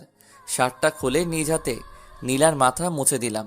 গ্লাসে তাকিয়ে দেখি লাবণীর চোখে পানি। বৃষ্টির পানি নাকি? বুঝলাম না কিছুই। কাঁদতে থাকুক, মাত্র তো শুরু, আরও অনেক কাঁদতে হবে। সবকিছু শোধ নিব, তারপর দূরে সরে যাব। খেয়াল করলাম নীলা কাঁপতেছে। কি করব কিছুই বুঝতে পারছি না। বাসার সামনে এসে থামলো ভাইয়া। তারপর আমাকে বলল, অপূর্ব, তুই লাবণী আর নীলাকে বাসায় নামিয়ে দিয়ে আয়। আচ্ছা। এই কথা বলে ভাইয়া নেমে গেল। আমি নীলার থেকে নিজেকে ছাড়িয়ে সামনে গিয়ে বসলাম। লাবণী পাশে বসা, নীলা পেছনে। নীলা চোখ বন্ধ করে শুয়ে আছে। মনে হচ্ছে দুইটা আমার, কিন্তু আমি তো একজনকে চাই। আমি তো নীলাকে চাই, লাবণীকে না। আমি সামনে তাকিয়ে গাড়ি চালাচ্ছি। লাবণী অবাক হয়ে তাকিয়ে আছে আমার দিকে। হয়তো ভাবতেছে কিভাবে এতটা কঠোর হলাম, কিন্তু সে তো জানে না তার ছেড়ে যাওয়া আমাকে কতটা কষ্ট দিয়েছে। কষ্ট পেতে পেতে আজ আর তার কষ্ট আমাকে কাঁদায় না। তবে কিছু স্মৃতি আছে যেগুলো মনে পড়লে না চাইলেও চোখে জল চলে আসে। নীলার বাসার সামনে এসে গাড়ি দাঁড় করালাম। তারপর আমি গাড়ি থেকে নেমে গাড়ি আনলক করলাম। লাবণী বের হয়ে বাসার ভিতরে ঢুকে দাঁড়ালো। এবার আমার পালা। নীলাকে আবার কোলে তুলে নিলাম। লাবণী তাকিয়ে দেখতেছে আমাদেরকে। নীলার দিকে তাকিয়ে মুচকি হাসলাম। মেয়েটা লজ্জা পেয়ে আমার বুকে মুখ লুকালো। বাসার ভিতর এসে নীলাকে নামিয়ে দিলাম। তারপর লাবণীকে বললাম, ভাবি, নীলা তো বৃষ্টিতে ভিজছে আর শরীরে হালকা জ্বর জ্বর ভাব, একটু মেডিসিন খাওয়াই দিয়ে ওকে। আচ্ছা। লাবণী দ্রুত ভিতরে ঢুকে গেল। আমিও নীলাকে বিদায় দিয়ে চলে আসলাম। বাসায় এসে ফ্রেশ হয়ে একটু বিশ্রাম নিলাম। রাতে খাবার টেবিলে বসতেই আব্বু প্রশ্ন করলো, দিনকাল কেমন চলে? এই তো আব্বু ভালো। আর আপনার কেমন? আমারও ভালো। দুজনেরই বিয়ে, ওদের ভালো কাটবে না তো কি আমার ভালো কাটবে? আব্বু ওকেও বিয়ে দিয়ে দাও, দিনকাল ওরও ভালো কাটুক, ওর এত কষ্ট আর সহ্য হয় না। থাম সবাই, আমার কথা শোন। আব্বু বলো। বিয়ে তো আর কয়টা দিন বাকি, তো সব কাজ কে করবে? অরিন। আমি মানে? তোর বিয়ের সময় আমরা শোধ করে দিব, ঠিক আছে? আচ্ছা, ডেকোরেশন এর লোক দিয়ে করিয়ে নিব, কিন্তু কাউকে তো সাথে থাকতে হবে, তাই না? কেন, তুমি কি করবা? আমি কি করব? বন্ধুদের সাথে আড্ডা দিব। একটা কাজ করা যায়, কি কাজ? তুমি আর তোমার বন্ধুরা মিলে কাজ করবা, আড্ডাও হবে কাজও হবে। এ তো ভালো কাজ, আমার করতে হবে না। অপূর্ব, তুই বাসা সাজানোর কাজটা দেখবি, আর তুই দেখবি রান্নার দিকটা। আচ্ছা, এটা কোনো কথা হলো? নিজের বিয়েতে নিজেকেই কাজ করতে হবে? দূর, ভাল লাগে না আর। ভাবছিলাম বিয়ের আগে বউকে নিয়ে সেই মজা করব, সেটা আর হলো না। কি আর করার, কাজে লেগে পড়তে হবে 2 দিন পর থেকে। এরপর খাবার খেয়ে রুমে এসে শুয়ে পড়লাম। পরের দিন সকালবেলা ঘুম থেকে উঠে নীলাকে কল দিলাম। রিং হচ্ছে কিন্তু ধরছে না। আল্লাহই জানে কি হয়েছে আবার। কালকে যেরকম ভিজছে বৃষ্টিতে, জ্বর না আসলেই হলো। 3-4 বার কল দিয়েও কোনো রেসপন্স না পেয়ে উঠে ফ্রেশ হলাম। রুমে এসে দেখি ফোনে 2 বার কল করেছিল নীলা। এবার রিং হওয়ার সাথে সাথেই কল ধরলাম। হ্যালো। কই ছিলেন? এই তো ফ্রেশ হলাম। তুমি কই ছিলে? কল দিছিলাম, ধরনি কেন? আমিও ফ্রেশ হলাম। ওহ, আজকে দেখা করতে পারবা? পারবো। তোমার জ্বর কমেছে? না, কালকের মতো হালকা, বেশি না। সমস্যা নাই। মেডিসিন নিবা? লাগবো না। যা বলছি করবা। আর দুপুরে নামাজ পড়ে এসে সরাসরি দেখা করব। ঠিক আছে, লেকের ধারে আসবেন। ওকে। বাই। ফোনটা রেখে আবার ঘুম দিলাম, কিন্তু বেশিক্ষণ ঘুমাতে পারলাম না। আম্মু এসে ডেকে গেছে। খাওয়া হয় নাই এখনো, ভালো লাগতেছে না, তাই খাওয়া হয় নাই। ঘড়িতে তাকিয়ে দেখি 12টা 25 বেজে গেছে। আজান দিতেছে, নামাজে যেতে হবে। তাড়াতাড়ি গোসল করে পাঞ্জাবি পরে বের হয়ে গেলাম। নামাজ শেষ করে লেকের ধারে গেলাম। নীলা আসেনি এখনো, বসে আছি একা একা। ক্ষুধা লাগছে প্রচুর। গতকাল রাতে খাইছি, সকাল থেকে কিছু খাওয়া হয়নি। একা একা বসে থাকতে ভালো লাগতেছে না। অপেক্ষা জিনিসটা এত কষ্ট দেয় কেন কে জানে। তবুও ভালো লাগছে নীলাকে নিয়ে রেস্টুরেন্টে যাব। যেই পরিমাণ ক্ষুধা লাগছে তাতে বেশিক্ষণ না খেয়ে থাকলে মরে যাব মনে হয়। আমি ক্ষুধা সহ্য করতে পারি না। বসে বসে পুকুরে ঢিল ছুটতেছি। নীরব পরিবেশ, মানুষ নাই, নাই কোনো কোলাহল। পানিতে ঢিল ছোড়ার সাথে সাথে শব্দ হচ্ছে। হঠাৎ পেছনে তাকিয়ে দূরে নীলাকে দেখলাম। নীলাকে দেখে নিজের অজান্তেই মুখে হাসি ফুটে উঠল। নীলা আমার পাশে এসে বসলো, হাতে একটা ব্যাগ। জানি না কি আছে ব্যাগের ভিতর। আমার কাছেও একটা জিনিস আছে, গাছের পাশে লুকাই রাখছি। পাঞ্জাবির পকেট নাই। কিছুক্ষণ পর নীলা আমাকে বলে উঠল, পাঞ্জাবিতে আপনাকে ভালো লাগতেছে। তোমাকে শাড়িতে ভালো লাগে। আপনার জন্য একটা জিনিস আনছি। সেটা তো দেখতেই পাচ্ছি, কিন্তু জিনিসটা কি? চোখ বন্ধ করেন। মেরে ফেলবা নাকি? আপনি চোখ বন্ধ করেন, নয়তো দিব না। আচ্ছা ঠিক আছে, বন্ধ করলাম। নাকে বিরিয়ানির গন্ধ পাইতেছি। কৌতূহল কাটিয়ে চোখ খুলে ফেললাম। যা ভাবছি তাই, নীলা বিরিয়ানি রান্না করে আনছে। এরপর আমি বললাম, তুমি কেমনে জানলে বিরিয়ানি আমার প্রিয়? আমি জানি তো, আপুকে জিজ্ঞেস করেছিলাম কি রান্না করব, সে বলল বিরিয়ানি, তাই আর কি রান্না করলাম। লাবণী তো জানে আমার বিরিয়ানি পছন্দ। কত শতবার তার সাথে বসে বিরিয়ানি খাইছি, আজকে তার ছোট বোনের সাথে বসে খাবো। এরপর নীলা আমাকে বলে উঠল, নেন খান। আমি খেতে পারবো না। কেন? তুমি খাইয়ে দিবা। আমি পারবো না। তাহলে আমিও খাবো না। ঠিক আছে, হা করুন। নীলা আমাকে খাইয়ে দিতে শুরু করলো। বিরিয়ানি মুখে দিতেই বলছিলাম, এটা লাবণী রান্না করছে। তার হাতের রান্না অনেকবার খাইছি আমি। বিরিয়ানিতে সেই ঝাল বেশি দিবে, আর যখন প্যাকেট করার সময় লেবুর রস দিয়ে অনেকটা টক বানিয়ে ফেলবে। এই স্বাদটা কখনো ভোলা যাবে না। নীলা হেল্প করছে রান্না করতে, কিন্তু ঝাল আর লেবুর রসটা নীলিমা দিচ্ছে। অদ্ভুত একটা স্বাদ, চোখে পানি চলে আসছে। অনেক দিন পর লাবণীর হাতের বিরিয়ানি খেলাম আবার। নীলা আমার দিকে তাকিয়ে বলল, আপনার কি ঝাল লাগছে? পানি আনছো? হ্যাঁ, এই নিন। বোতলটা এগিয়ে দিল নীলা। ধরা পড়ে যাওয়ার আগে নিজেকে সামলে নিলাম। বারবার কেন লাবণীর কথাই মনে পড়ে?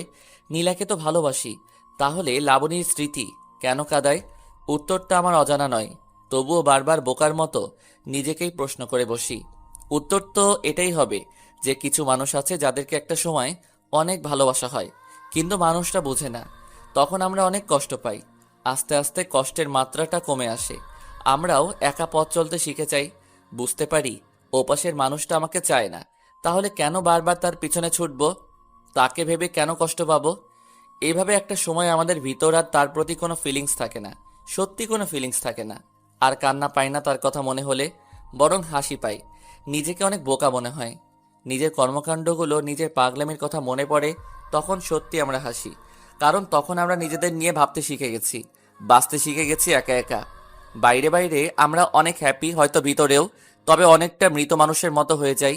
আমরা হাসি, খেলি, বন্ধুদের সাথে ঘুরতে যাই, পার্টি করি, সারাদিন আমরা সব করি, কিন্তু রাত হলে না, সেই মানুষটার কিছু স্মৃতি চোখের সামনে ভেসে ওঠে। তখন কান্না পায় না, দীর্ঘশ্বাস উঠে আসে। ঠিক তখন নিজেকে কি বোঝায় জানেন? আজকে অনেক ক্লান্ত লাগতেছে, ঘুমিয়ে পড়ি। এইভাবেই চলে যায় দিন। কিন্তু এমনও কিছু স্মৃতি আছে যেগুলো মানুষকে কাঁদায়। ঠিক সেই স্মৃতিগুলোর মধ্যে এটা একটা। তাই আমি কাঁদি, তাই তার কথা বারবার মনে পড়ে। হুট করে নীলা আমাকে বলে উঠল, কি ব্যাপার, খাচ্ছেন না কেন? কই, খাইতেছি তো। সেই কখন থেকে দেখতেছি ভাবতেছেন। কি ভাবেন এত? ভাবতেছি কবে এই মেয়েটাকে নিয়ে একসাথে থাকবো, দুজনে মিলে রান্না করব, তারপর খাবো। আমার মনে হচ্ছে এখন না, আরো 1 বছর পর করি। কেন 1 বছর পর কেন? এই 1 বছর প্রেম করব, তারপর বিয়ে। ঠিক আছে, তাহলে আব্বুকে বলি এখন বিয়ে করব না। আরে না, এমনি বলছি। বুঝি বুঝি, সবই বুঝি। কি বুঝেন? এই যে তুই ভয় পাইতেছো 1 বছরে যদি অন্য কারো হয়ে যাই। ঘোড়ার ডিম বুঝেন? ওইটা আবার কি? খায় না পরে? বুঝবেন না, কি করে? বুঝিয়ে বলো। বিয়ের পর বলবো। না, এখন শুনবো। বলছি না, বিয়ের পর বলবো। বলেই রাগী লোক নিয়ে তাকালো। হায় হায়, মেয়ে দেখি রাগও করতে পারে। রাগলে তো দারুণ লাগে নীলাকে। চোখগুলো গোল আলুর মতো হয়ে যায়, বাচ্চাদের মতো লাগে। এরপর আমি নীলাকে বললাম, তুমি রাগও করতে পারো? আমি কি এলিয়েন যে রাগ করতে পারবো না? না, আসলে আমি ভাবছিলাম তুমি রাগ করতে পারো না। শোনেন, আমি অনেক রাগী, ঠিক আছে? বিয়ের পর দেখিয়েন। আচ্ছা, দেখা যাবে কত রাগ আছে তোমার। আচ্ছা, এবার সরুন। ঘেসতে ঘেসতে তো একদম কাছে চলে এসেছেন। তো আমার বউয়ের আমি কাছে আসবো না? শোনেন, এখনো বিয়ে হয় নাই, ঠিক আছে? আচ্ছা ঠিক আছে, হয় নাই, হবে তো, তাই না? আগে হোক, তারপর কাছে আইসেন। বাহ, কালকে তো এমনভাবে জড়িয়ে ধরেছিলা যেন আমাদের 5-7 বার বিয়ে হয়েছে, আর আজকে তো চিনতেই পারছো না। আরে কালকের কথা বাদ, ভয় পাইছিলাম তাই ছাড়িনি। না হলে আপনার মতো বান্দরকে কে জড়িয়ে ধরবে? কি আমি বান্দর? না তো কি, দেখেন হাত ধরে ফেলছেন। আচ্ছা ঠিক আছে, ছাড়লাম, যাও, আর ধরবো না। হুম। আমি একটু দূরে সরে বসলাম। এবার নীলা ঘেঁষতে লাগলো, তাই আমি বললাম, কি ব্যাপার, এদিকে আসতেছো কেন? এমনি, ওখানে রোদ, তাই এদিকে আসলাম। নীলা, একটা জিনিস দেখাবো, দেখবা? কি? ওই যে দেখো মাকড়সা। নীলা চিৎকার করে উঠেই আমার দিকে আসলো। ওকে দেখে আমিও উঠে দৌড় দিলাম। নীলা আমার পেছনে দৌড়াইতেছে আর চিৎকার করতেছে। আমি ভাবলাম আমি কেন দৌড়াইতেছি। আমি দাঁড়াতেই নীলা এসে জড়িয়ে ধরলো। তারপর আমি বললাম, নীলা ছাড়ো আমাকে। না, মাকড়সা। আমাদের তো এখনো বিয়েই হয় নাই, জড়িয়ে কেন ধরছো? হয় নাই, হবে তো, তাই না? আগে হোক তারপর ধইর। প্লিজ, আমি ভয় পাই মাকড়সাকে। আরে মাকড়সা নাই তো, আমি এমনি বলছি।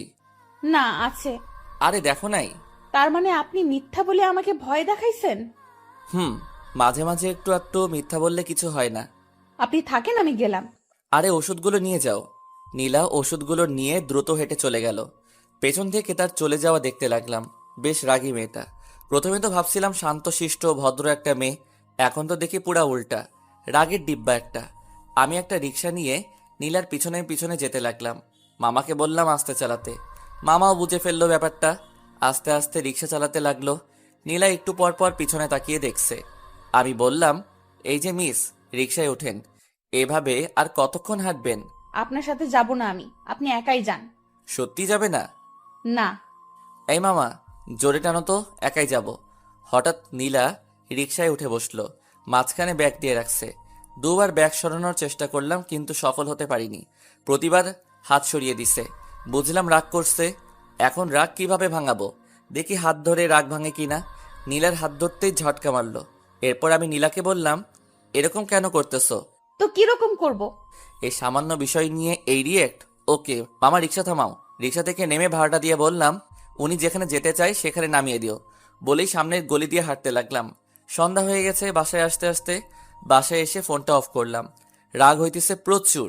সামান্য বিষয় নিয়ে কেউ এত রিয়েক্ট করে? যাই হোক, 2 দিন আর ফোন অন করব না। সারা রাত ফোনটা বন্ধ করে রাখলাম। পরের দিন ঘুম থেকে উঠে ফোন অন করে দেখি অনেকগুলো মিসড কল। নীলা কল দিয়েছিল, এর মধ্যে আবার লাবণীর কলও আছে দেখতেছি। লাবণীর নাম্বারে কল ব্যাক করলাম। একটু পর কলটা রিসিভ করল আর বলল, হ্যালো। হ্যাঁ কল দিছিলেন? হুম। কেন? এমনি একটা কথা বলার ছিল। কি কথা বলেন? আসলে আমি চাই না তুমি নীলাকে বিয়ে করো। কেন? জানি না, আমি মেনে নিতে পারছি না তোমাদের। তুমি প্লিজ বিয়েটা করবে না? তুমিও তো আমার ভাইকে বিয়ে করতেছো, আমি কি কিছু বলছি? দেখো সবকিছু ফাইনাল, আর আমিও নীলাকে ভালোবাসি আর ওকেই বিয়ে করব। কিন্তু অপূর্ব, আমি তুমি আমার ভাবি। অপূর্ব, মাফ করা যায় না আমাকে? কিসের জন্য? তোমাকে কষ্ট দিয়েছিলাম এই জন্য। ভাবি, এটা কোনো কথা বললেন? সে কবে কি হয়েছে সেটা নিয়ে এখনো পড়ে আছেন? আমি ওইসব ভুলে গেছি অনেক আগেই। তুমি বিয়েটা করো না প্লিজ। ফোন রাখুন, নীলা কল দিতেছে। কলটা কেটে দিলাম আর লাবণীর নাম্বারটা ব্লক লিস্টে রেখে দিলাম। ও এরকম করলে হয়তো সত্যি বিয়েটা করা হবে না, রিস্ক নিতে চাই না কোনো। এরপর নীলাকে কল দিলাম। কি হয়েছে, কল দিয়েছো কেন? ফোন বন্ধ ছিল কেন? চার্জ ছিল না। মিথ্যে কথা। মিথ্যা কেন বলবো?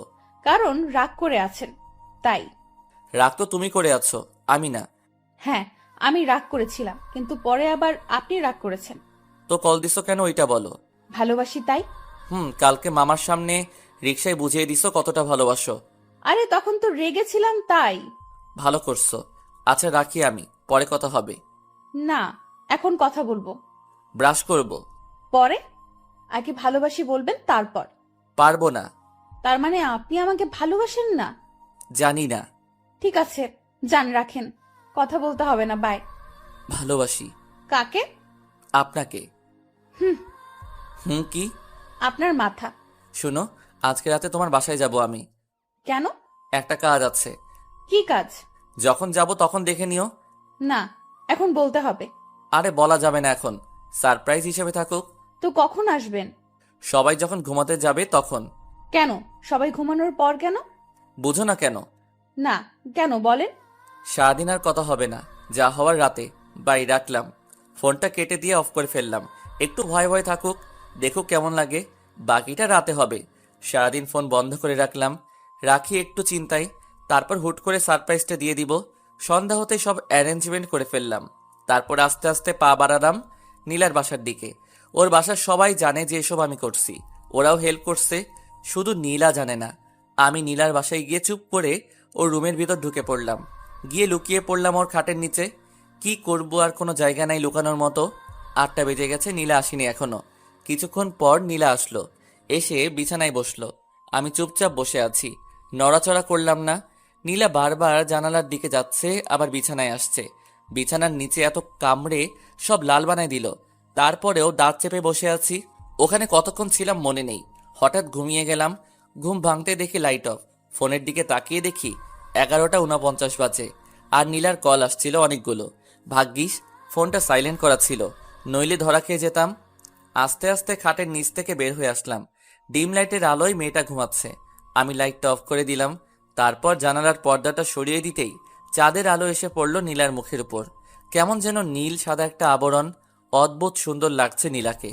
আমি ওর পাশে বসে এমন মায়াভরা একটা মুখ দেখতে পারবো ভাবিনি কখনো। আমার জন্য এটা উপরই পাওয়া। ফোনের দিকে আবার তাকালাম, দেখে 11:56 বাজে। না, আর দেরি করা উচিত হবে না। নীলা গভীর ঘুমে আছে। আরও একটু সতর্কতার জন্য আরেকটু চেক করে নিলাম। না, সত্যিই ঘুমিয়ে গেছে। নীলাকে কোলে তুলে নিলাম। আস্তে আস্তে মেয়েটা নড়ে উঠল। এত কম ওজন হবে ভাবিনি। খুব সহজেই কোলে তুলে ফেললাম। ভালো হয়েছে, বিয়ের পর যখন কোলে নিব তখন আর প্রবলেম হবে না। নীলাকে নিয়ে ছাদে উঠলাম। লাবণী ছাড়া সবাই ছাদে আছে। নীলাকে নিয়ে এই অবস্থায় গিয়ে বেশ লজ্জার মধ্যে পড়ে গেলাম। আমি ভাবছিলাম এখনো কেউ আসেনি, কিন্তু এখানে তো সবাই আছে। দূর, কি যে করি না আমি। এরপর আমি বললাম, আসলে ও ঘুমিয়ে আছে তো তাই। ঠিক আছে, সমস্যা নেই। ওর রাত 12টা 1 বাজতেই সবাই চিৎকার দিয়ে বলে উঠল, হ্যাপি বার্থডে প্রিন্সেস নীলা। মেয়েটা ভয় পেয়ে আমাকে জড়িয়ে ধরে আছে। আমি কি করব বুঝতে পারছি না। অবস্থা স্বাভাবিক হতেই নীলা আমাকে ছেড়ে দিল। তারপর কেক কাটলো। এরপর আমি বললাম, ভাবিকে দেখছি না যে? মাথা ব্যথা করতেছে তাই ঘুমিয়ে গেছে, ওকে আর ডাকিনি। ও, কিছুক্ষণ পর সবাই চলে গেল, শুধু আমি আর নীলা আছি। নীলা দৌড়ে এসে আমাকে জড়িয়ে ধরলো, তারপর মারতে লাগলো আমাকে। নীলার এমন কাণ্ড দেখে আমি বললাম, এ কি, মারছো কেন? তো কি করব, আপনি অনেক পচা। কেন, আমি আবার কি করলাম? জানেন কতটা টেনশনে ছিলাম। আর আব্বুর সামনে এসব কি? কোন সব? ওই যে কোলে করে আনলেন কেন? তুমি কিভাবে জানলে? ওয়েট, তুমি কি জেগেছিলে? জেগেছিলাম। যখন কোলে তুললেন তখন ঘুম ভেঙে গেছিল। তার মানে তুমিও খেলছো? তো আপনি এত সব করলেন, আমি কি শুধু চুপ করে শুয়ে থাকতে পারবো না? আর আমার তো ভালোই লাগতেছিল। মানে কি?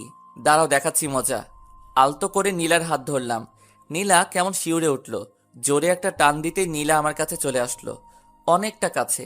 নীলাকে কোলে তুলে নিতেই বুঝলাম মেয়েটা কাঁপতেছে। চাঁদের আলোয় আবার সেই অসম্ভব সুন্দর মেয়েটাকে দেখছি আমি। হঠাৎ ছাদে কারো প্রবেশে তাড়াতাড়ি নীলাকে নামিয়ে দিলাম আমি।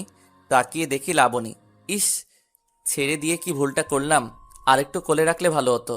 লাবণী দেখলে ভালোই হতো, বেশ জ্বলতো। এরপর লাবণী এসে বলল, কি হচ্ছে এখানে এসব? আপু কিছু না। চুপ, তুই রুমে যা। কিন্তু যেতে বলছি যা।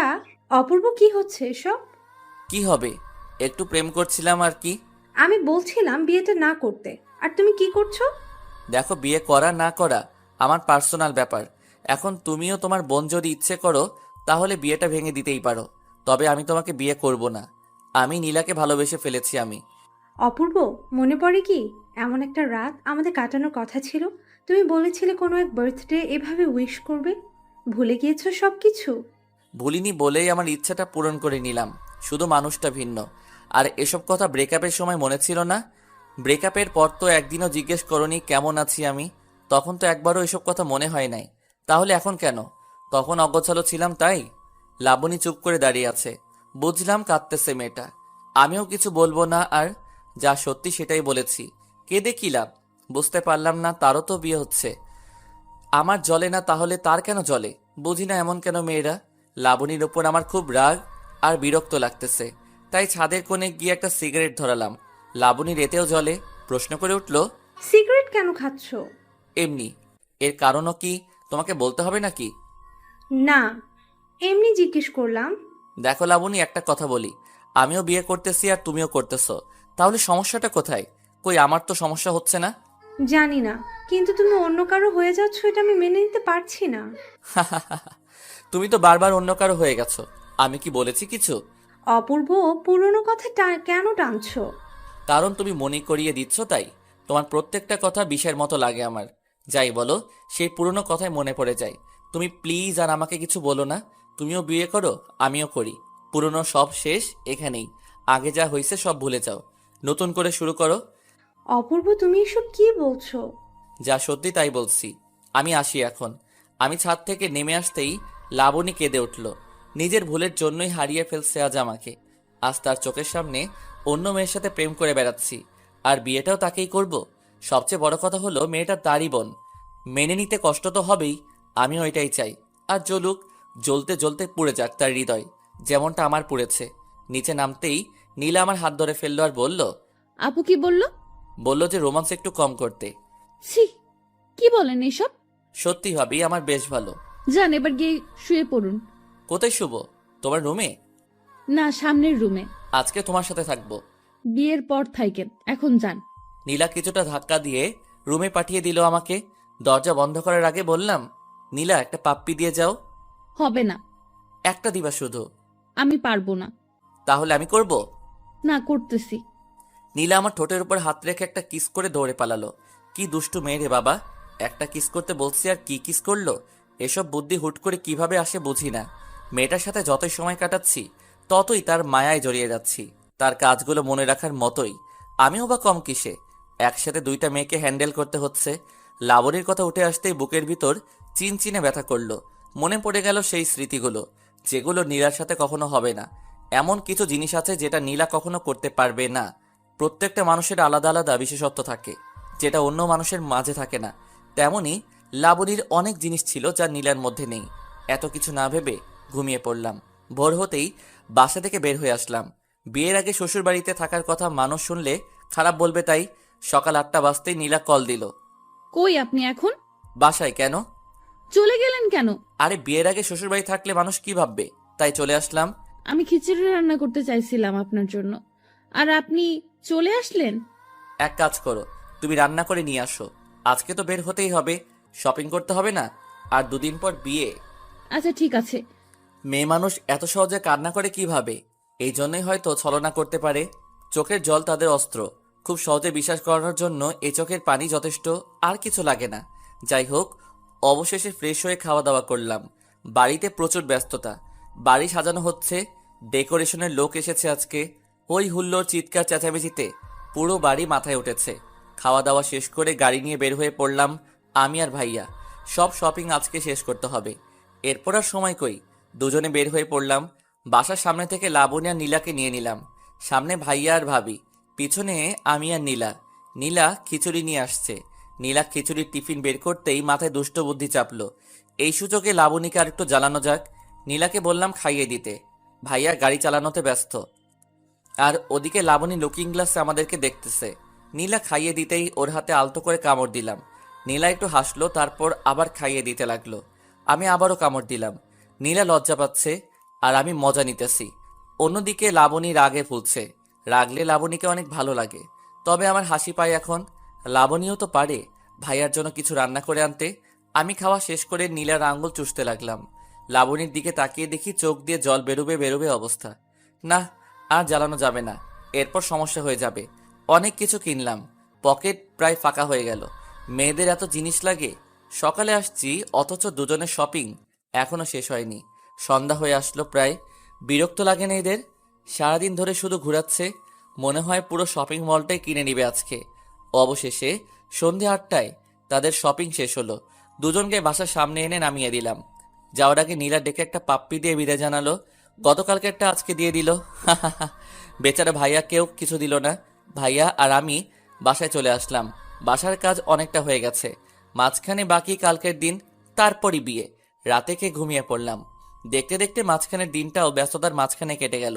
আজকে বিয়ে, অথচ আমার মনেই হচ্ছে না আজকে আমার বিয়ে।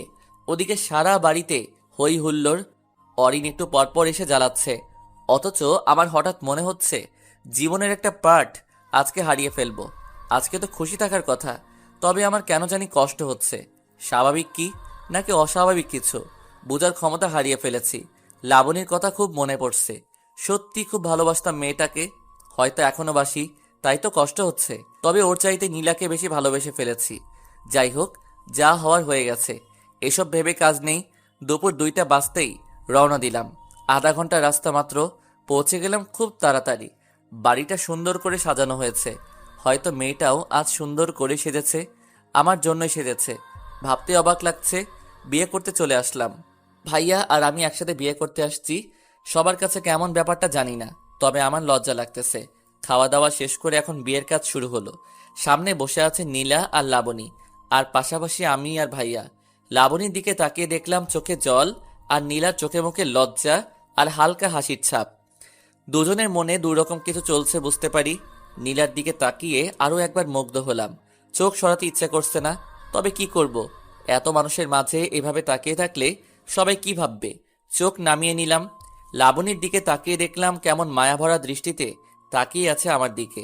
ইচ্ছে হচ্ছিল জড়িয়ে ধরে মেয়েটাকে বলি, আমিও তোমাকে চাই, কিন্তু জেদটা তখনই নাড়া দিয়ে উঠল আবারও। আর নীলাকে ছাড়াও আমার পক্ষে সম্ভব না, এরকম হাজারো চিন্তাভাবনা ঘুরতে লাগলো মাথায়।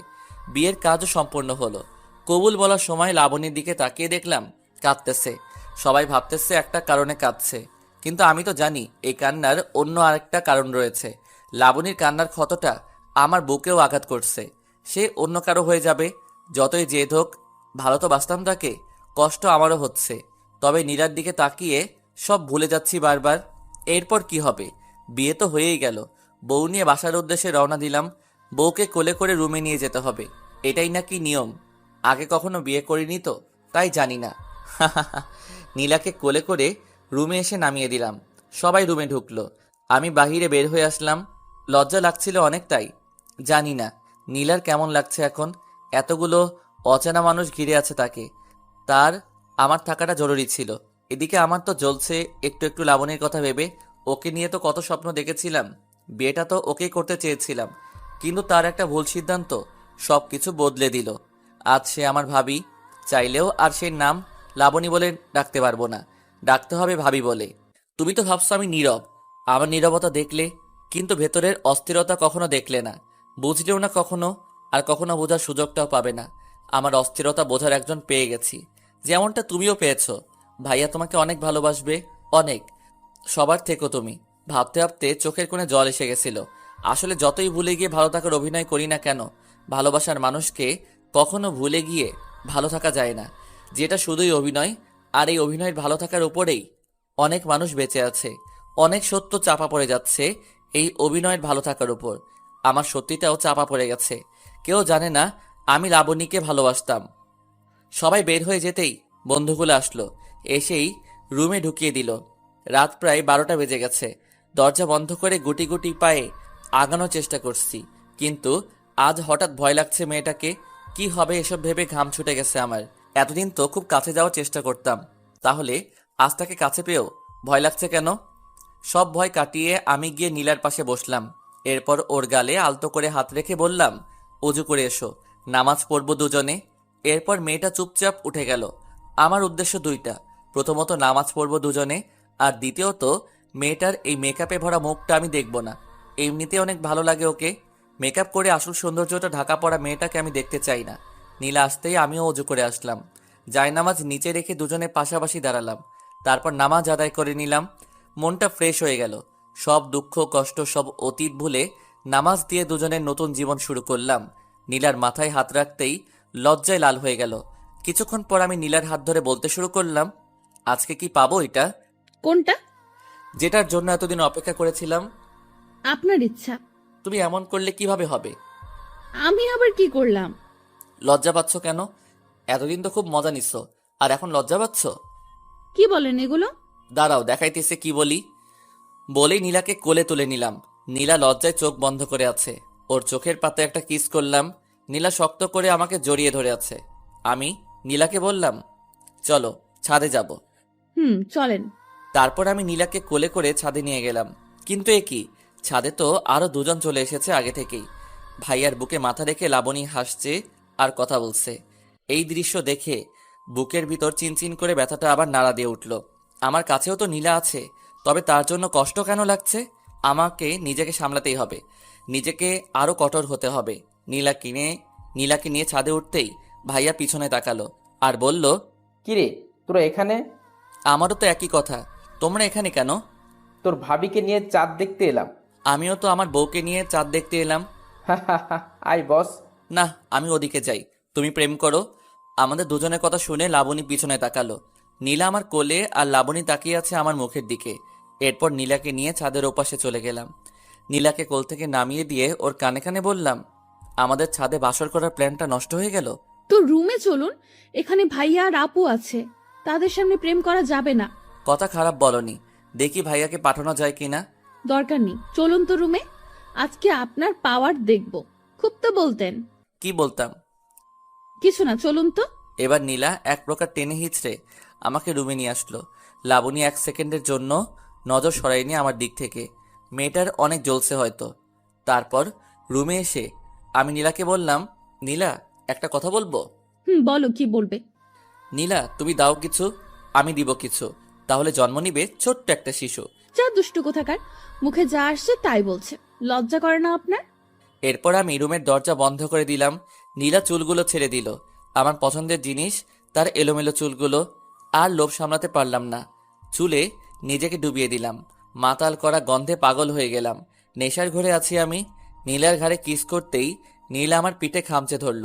নীলাকে ধাক্কা দিয়ে বিছানায় ফেলে দিলাম। তারপর তার কাছে গেলাম। নিঃশ্বাসের শব্দটা আমার এমন মনে হচ্ছে তার হার্টবিটের শব্দটা যেন আমার হৃৎপিণ্ড থেকে বের হচ্ছে। বাকিটা ইতিহাস। কি হয়েছে আমি নিজেও জানি না। বিয়ে করিনি তো, তাই বলতে পারলাম না। পরের দিন সকালে নীলাকে পাশে দেখলাম না। প্রতিটা মেয়ের মতো সেও বাসর শেষে গোসল করতে গেছে। মুচকি একটা হাসি দিয়ে ঘুম থেকে উঠলাম। এমন মুচকি হেসে ঘুম থেকে ওঠা মানে আজ সারাদিন ভালো কাটবে। হঠাৎ মাথায় একটা দুষ্টু বুদ্ধি চাপলো। বাথরুমে নক করলাম। নীলা বুঝতে পেরে দরজা খুলে দিল। এরপর ভিতরে ঢুকে যা দেখলাম তা আর বলার দরকার নেই। তারপর একসাথে দুজনে গোসল করে বের হলাম। নীলা একটা কিস করে চলে গেল। বিয়ের প্রথম দিনেই নীলা বাড়িটাকে আপন করে নিয়েছে, এটাই অনেক কিছু। 5 মিনিট পরে নীলা আবার চলে আসলো। আমি নীলাকে বললাম, কি ব্যাপার, চলে আসলে কেন? আম্মু অনেক পচা। কেন, আম্মু আবার কি করলো? বকা দিছে, বলে আমি রান্নাঘরে কেন এসেছি।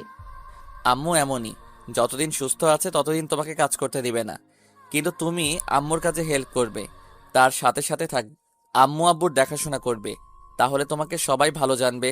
আর এটা তোমাকে নিয়ে আমার গর্ব, কারণ প্রতিটা স্বামী চায় তার স্ত্রীর নামে ভালো কিছু শুনতে। আচ্ছা ঠিক আছে, করব। নীলা একটা গান শোনাবো তোমাকে, শুনবে? শুনবো শোনা। তারপর আমি নীলাকে গান শোনালাম। গানটা ছিল এমন, তোমায় দেখলে মনে হয় তোমার পেটে আমার বাচ্চা, আব্বু আব্বু কয় বুঝি, আব্বু আব্বু কয়। ঢং দেখে বাঁচি না। তারপর সকালে নাস্তা করতে চলে গেলাম। দেখলাম লাবণী খুব চঞ্চল, সেই 4 বছর আগের মতো চঞ্চলতা আজ দেখতে পাচ্ছি, যেমনটা ছিল রিলেশনের আগে। হয়তো বিয়ের পর সব সামলে নিয়েছে। মেয়েরা অনেক কিছু সামলে নিতে পারে, হয়তো সেও সামলে নিয়েছে। খাবার খেয়ে সবাই যার যার রুমে চলে গেল। অনেক মানুষ আসলো নতুন বউ দেখার জন্য, এটাই স্বাভাবিক। 2 বউকে সবার পছন্দ হয়েছে, আর পছন্দ না হলেই কার কি। আমার বউ আমার পছন্দ হলেই চলে, কার পছন্দ হলো কার পছন্দ হলো না সেটা দেখার বিষয় না। সংসার যেহেতু আমি করব, কারো কোনো মতামতের প্রয়োজন আমি মনে করি না। লাবণী একটু বেশি সুন্দর, এটা সব সময় বলি আমি, তবে নীলাও কম না, এবং কম সুন্দরী হলেও ফেলে দিব না। চশমা পরলে খুব কিউট লাগে মেয়েটাকে। সারাদিন ব্যস্ততার মধ্যেই কাটলো। নীলার বাসা থেকে লোকজন আসলো, তাদের দেখাশোনা সব তো আমাদের করতে হবে। সন্ধ্যা হতেই ওদের বাড়িতে চলে গেলাম। নীলাদের বাড়িতে গিয়ে দেখি নীলার সব কাজিনরা একসাথে গোল হয়ে বসে আড্ডা দিতেছে। আমাদেরকে দেখে সবাই এগিয়ে আসলো। গতকাল এত ব্যস্ত সময় গেছে, কারোর সাথে পরিচিত হতে পারিনি, আজকে পরিচয় হয়ে যাবে, সমস্যা নাই। নীলা আমার হাত ধরে ঘরে নিয়ে গেল। বিয়ের প্রথম দিনগুলোর মতো যদি সবসময় হতো, তাহলে কখনো সংসারে দুঃখ থাকতো না। ঘরে ঢুকে শাশুড়ি মাকে সালাম করলাম, ভাইয়াও করলো। তারপর যার যার মতো নিজেদের রুমে চলে গেলাম। নিজেদের রুম বলতে আমি নীলার রুমে, ভাইয়া ভাবি রুমে চলে গেলাম। মেয়েদের ঘরগুলো এত গোছালো হয় কেন? তবে নীলার রুমে একটা জিনিস অবাক করার মতো, যা অন্য মেয়েদের রুমে থাকবেই, অথচ নীলার রুমে নেই। বুঝতে পারছেন? কসমেটিক্সের কথা বলছিলাম। খুব বেশি কিছু নেই, 2-1টা। যেখানে অন্য মেয়েদের রুমে 1 বস্তার চাইতে বেশি হবে, সেখানে নীলার রুমে কিছুই নেই। যাই হোক না কেন, না থাকাটাই আমার জন্য ভালো, কারণ টাকা বেঁচে যাবে। আর একটু শিওর হওয়ার জন্য নীলাকে প্রশ্ন করলাম, নীলা তুমি কি কসমেটিক্স ব্যবহার করো না? না, ওসব জিনিস আমার ভালো লাগে না। কি বলো, তুমি তো পুরাই আলাদা। অন্য মেয়েরা তো কসমেটিক্সের জন্য পাগল, আর তোমার ঘরে তেমন কিছুই নেই। কোনো এক জায়গায় পড়েছিলাম, তোমার যা আছে তা নিয়ে সন্তুষ্ট থাকো, অন্যের মতো হতে যেও না, তুমি তোমার মতো থাকো। তাই ওসব ব্যবহার করি না, আল্লাহ যা দিয়েছে তাতে সন্তুষ্ট, কৃত্রিম কিছু তৈরি করার ইচ্ছে নাই। আলহামদুলিল্লাহ, বউ আমার যেমন বুদ্ধিমতী তেমনই রূপবতী। ফ্রেশ হয়ে নেন, খাবার খাওয়ার জন্য ডাকতেছে। আচ্ছা। ফ্রেশ হয়ে এসে খাবার খেতে গেলাম। সবাই একসাথে খাওয়া দাওয়ার পর আমাদেরকে ধরে নিয়ে গেল ছাদে। সব কলেজে পড়ুয়া ছেলে মেয়ে, কয়েকটা স্কুলে পড়ে, সবার সাথে পরিচিত হলাম। তারপর শুরু হলো খেলা। তারা ডেয়ার দিবে, আর সেটা আমরা করতে হবে। কি একটা ঝামেলায় পড়লাম বলুন তো। এখন যদি ডেয়ার দেয় ছাদ থেকে লাফ দিতে হবে, তাহলে কি হবে? সবে মাত্র একদিন হলো বিয়ে করলাম, কিন্তু তেমন কোনো ডেয়ার পেলাম না। বরং লাবণীকে জ্বালানোর মতো একটা ডেয়ার পেলাম। আমার ডেয়ারটা হলো নিজের বউকে লিপ কিস করা। শুনেই মনটা আনন্দে ভরে উঠল। আমি আর কি করব, নীলাকে কিস করার জন্য রেডি হলাম। যদিও সবার সামনে লজ্জা লাগতেছে, তবুও লাবণীকে জ্বালানো যাবে, সেটা ভেবেই নীলার ঠোঁটের কাছে চলে গেলাম। আলতো করে একটা চুমু খেলাম। নীলা লজ্জা পেয়ে চলে গেল। আমিও উঠে আসলাম। লাবণী যে তাকিয়েছিল সেটা বেশ ভালো করে লক্ষ্য করছি আমি। মেয়েটাকে জ্বালাতে এত ভালো লাগে কেন কে জানে। যাই হোক, রুমে এসে দেখলাম নীলা বিছানায় শুয়ে আছে। আমি কাছে গিয়ে বললাম, কি হলো, চলে আসলে কেন? তাহলে কি করব? সবাই অপেক্ষা করছে যে। আমি যাব না আর। ছি ছি, লজ্জা লাগছে আমার। লজ্জা কেন লাগছে? আপনি তখন কি করলেন? কি করছি? জানেন না কি করছেন? না তো, কি করছি? দাঁড়ান দেখাচ্ছি। এবার নীলা আমাকে কিস করে বলল, এটা কি করছেন? যান এখন ওদের কাছে। যাব না, তো কি করবেন? বউয়ের সাথে থাকবো, আর কি করব। খুব আসছে বউয়ের সাথে থাকবে। বউ নেই আপনার, আপনি সিঙ্গেল, ঠিক আছে? বিবাহিত সিঙ্গেল। হঠাৎ ফোনটা বেজে উঠতেই দেখি লাবণী কল করেছে। আমি কেটে দিলাম। আবারও কল করেছে, আমি কেটে দিয়েছি। পরের বার ধরলাম, হ্যালো। এখনই ছাদে আসো, তোমার সাথে কথা আছে আমার। কেন, কি কথা? আসো বলতেছি। নীলা, আমি ছাদ থেকে আসতেছি, তুমি থাকো। আচ্ছা। লাবণীর আবার আমার সাথে কি কথা থাকতে পারে? দেখি ছাদে গিয়ে কি বলে। মেয়েটা ভালোই জ্বলতেছে। হায়রে এক্স, তোরে জ্বালাইতে জ্বালাইতে আমার জীবনটা শেষ। ছাদে গিয়ে দেখি সবাই চলে গেছে। লাবণী ছাদের এক কোণে দাঁড়িয়ে আছে। আমি বেশ অবাক হলাম, এত তাড়াতাড়ি সবাই চলে গেল কেন? নাকি তাড়িয়ে দেওয়া হয়েছে? কে জানে কি হয়েছে। তবে যাই হোক না কেন, এসব লাবণী করেছে এটা শিওর। আমি লাবণীর পিছনে গিয়ে দাঁড়ালাম। তারপর বললাম, ভাবি ডেকেছেন? অপূর্ব, আমি তোমার ভাবি না? একদিন হয়েছে বিয়ে হয়েছে, আজকে এসব কি বলেন? দেখো অপূর্ব, ফাইজলামি বাদ দাও, একটু সিরিয়াস হও। ঠিক আছে, বলেন কি বলবেন। আমাকে নিয়ে পালাতে পারবে? আমি লাবণীর এই কথা শুনে বেশ অবাক হলাম। বিয়ের পর সে কেন আমার সাথে পালাতে যাচ্ছে? তার বর আছে, আর সে বিয়ের 10 দিন আগে আমাকে বুঝিয়ে বললে হয়তো আমি বুঝতাম, কিন্তু বিয়ের পর কেন সে এই কথাটা বলল, এটা আমি মেনে নিতে পারছি না। এসব কখনো সম্ভব না। আমি নীলাকে ভালোবেসে ফেলেছি, তাকে আমি আমার হৃদয়ে জায়গা দিয়ে দিয়েছি। আমি লাবণীকে নিয়ে পালিয়ে গেলাম। তাছাড়া ভাইয়ার কি হবে পরে? পরিবারের সবার কাছে আমাকে ছোট হতে হবে, এটা কখনো সম্ভব নয়। কি হলো, চুপ করে আছো কেন? আমার কথার উত্তর দাও। দেখো লাবণী, তুমি যা বলছো তা ঠিক নয়। কারণ তুমি বিয়ের 10 দিন আগে বললেও আমি তোমাকে নিয়ে পালিয়ে যেতাম, কিন্তু এখন আর সম্ভব না। একটা জিনিস চিন্তা করো, আমার ভাইয়া তোমার স্বামী, তোমার বোন আমার স্ত্রী। তাহলে কিভাবে আমি তোমাকে নিয়ে পালিয়ে যাব বলো? এটা আমি পারবো না। শুধু এটুকু বলবো, তুমি ভালো থেকো। অপূর্ব, তুমি আমাকে ভালো থাকতে দিচ্ছ? যখনই তোমাকে ভুলে থাকতে চাই, তখনই আমার সামনে চলে আসো। তাহলে কিভাবে ভালো থাকবো আমি? নীলার সাথে এমন কিছু করো যা আমাকে আমার অতীত মনে করিয়ে দেয়। খুব কষ্ট হয়, তুমি বুঝো না? তো এখন কি করতে হবে বলো? কি করলে তুমি ভাইয়াকে নিয়ে সুখে থাকতে পারবে বলো? পালাতে তো পারবো না, তাই না? কখনো সম্ভব না। তাহলে তুমি এই শহর ছেড়ে নীলাকে নিয়ে ঢাকা চলে যাও। যেখানে তুমি থাকো সেখানে নিয়ে যাও নীলাকে। কিন্তু আমি নীলাকে নিয়ে গেলে আব্বু আম্মুর দেখাশোনা করবে কে? আমি করব। তুমি জানো আমি কেমন মেয়ে, কখনো কষ্ট পেতে দিব না আব্বু আম্মুকে। ঠিক আছে, ভালো থেকো। তুমি যা চাইবে তাই হবে। আর মাফ করে দিও এতদিন জ্বালানোর জন্য। আমাকেও তুমি মাফ করে দিও। সেদিন যদি ব্রেকআপ না করতাম, তাহলে আজ এখানে দাঁড়াতে হতো না। নিজের মনকে অনেকবার প্রশ্ন করলাম, সেদিন এমন কেন করলাম, কিন্তু কোনো উত্তর পাইনি। হইছে, বাদ দাও এসব, আমি যাচ্ছি। এই বলে ছাদ থেকে চলে আসলাম। ভীষণ কান্না পাচ্ছে মেয়েটার কথা শুনে। খুব ভালোবাসতাম মেয়েটাকে। সারাদিন যাই করি না কেন, দিন শেষে ভাবতাম মেয়েটা ঠিক আছে তো। কেটে গেল আরো কয়েকটা দিন। গতকালকে বিয়ের সব ঝামেলা শেষ হয়েছে। ভাবছি আজ সন্ধ্যায় ঢাকায় চলে যাব। কাউকে কিছু বলিনি, এমনকি নীলাও জানে না। এই কয়দিনে লাবণীকে আর ডিস্টার্ব করিনি, সবকিছু চুপচাপ। আজ সকালে খাবার টেবিলে সবাই যখন খেতে বসলো, তখন আব্বুকে বললাম, আব্বু, আমাকে ঢাকা যেতে হবে। কেন? আমার ছুটি শেষ, তাই। কিন্তু আরো কয়েকদিন তো বাকি ছিল। হ্যাঁ, জরুরি কাজ পড়ে গেছে, তাই যেতে হবে। আমি ভাবছিলাম তুই আমার জায়গা নিজে কাজ করবি। আব্বু, ভাইয়া আছে, ভাইয়া করবে, আমাকে যেতেই হবে। আচ্ছা যা, আমি আর কি বলবো। তা বৌমাকে নিয়ে যাবি না রেখে যাবি? নিয়ে যাব ভাবছি। এখন তোমরা যা বলবা তাই হবে। নিয়ে যাওয়াটা ভালো হবে। তুই সেখানে একা থাকবি, এখানে বৌমা একা থাকবে। তার চাইতে নিয়ে যা, সেটাই ভালো হবে। আচ্ছা ঠিক আছে আব্বু। কবে যাবি ভাইয়া? এই তো আজকে সন্ধ্যায়। ও, লক্ষ্য করলাম নীলা আর লাবণী আমার দিকে তাকিয়ে আছে। নীলা আমার কথায় অবাক হওয়ার কথা, কারণ নীলা কিছুই জানে না। তবে লাবণী কি ভাবতেছে সেটাও আমি জানি। লাবণী ভাবতেছে ছেলেটাকে আমি বললাম আর ও সব মেনে নিল। আসলে আমি এমনই। ও এই পর্যন্ত যত করেছে সব আবদারগুলো আমি রেখেছি, শুধু অন্যায় আবদারগুলো বাদে। সন্ধ্যা হলেই ফিরে যাব ঢাকায়, আর থাকবো না এখানে। রেখে যাব সব স্মৃতি। রুমে আসতেই নীলা আমাকে বলল, আমরা কেন যাব? এখানে তো ভালো আছি। সবাই একসাথে কত আনন্দ করি, কত মজা হয় সবার সাথে থাকতে। আমি নীলার হাতটা ধরে একটা চুমু খেয়ে বললাম, নীলা, আমাদের ঢাকা যাওয়াটা খুব দরকার, তুমি না করো না প্লিজ। ঠিক আছে, সব আপনার ইচ্ছা। লাবণীর সাথে সারাদিনে আর দেখা হয়নি, হয়তো আর কথা হবে না। সন্ধ্যা হয়ে গেছে, সবকিছু গুছিয়ে নিয়েছি, এবার রওনা দিতে হবে। আজই শেষ হবে লাবণী নামক কালো অধ্যায়টা। তার কথাতেই লাবণীর চোখে স্পষ্ট পানি দেখতে পাচ্ছি আমি। কেউ বুঝতে না পারলেও আমি অন্তত বুঝি সে চোখের জল লুকিয়ে রাখার চেষ্টা করছে। কোনো এক কারণে আজ আমার হৃদয়টা ক্ষতবিক্ষত, পরাজিত সৈনিকের মতো আত্মসমর্পণ করে নিয়েছি। আজ মনে হচ্ছে লাবণীকে বিয়ে করে নিলেও পারতাম। মেয়েটাকে ভালোবাসতাম খুব। গাড়ি ছেড়ে দিয়েছে, চলতে লাগলো আপন মনে আপন ঠিকানায়।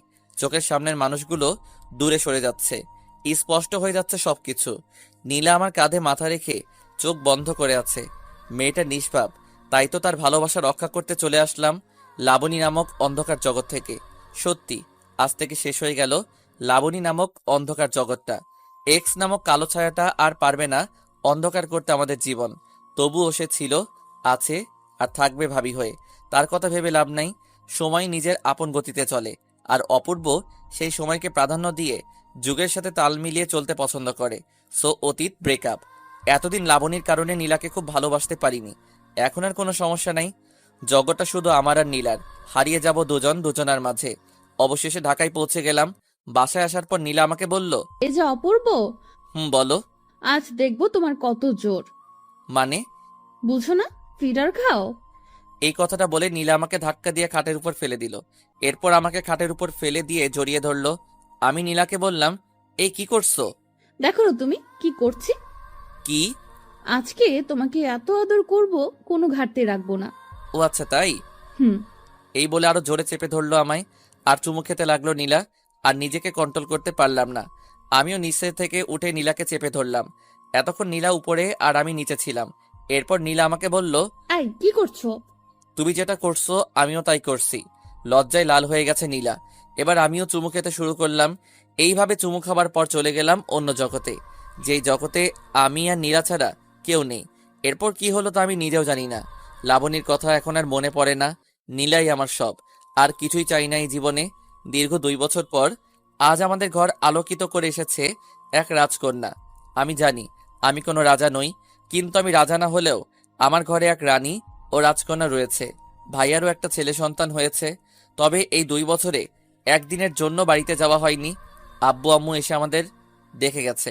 আমি আমার মামনিটার নাম দিয়েছিলাম ফারিহা সুলতানা নিশি। নীলার নামের সাথে নামটা মিলিয়ে রেখেছিলাম। এইভাবে দিন কাটতেছে। সব মিলিয়ে খুব ভালো আছি। দোয়া করবেন সবাই যেন সারা জীবন দুজন দুজনকে ভালোবেসে একই সাথে থাকতে পারি। ভুল ত্রুটি ক্ষমার দৃষ্টিতে দেখবেন।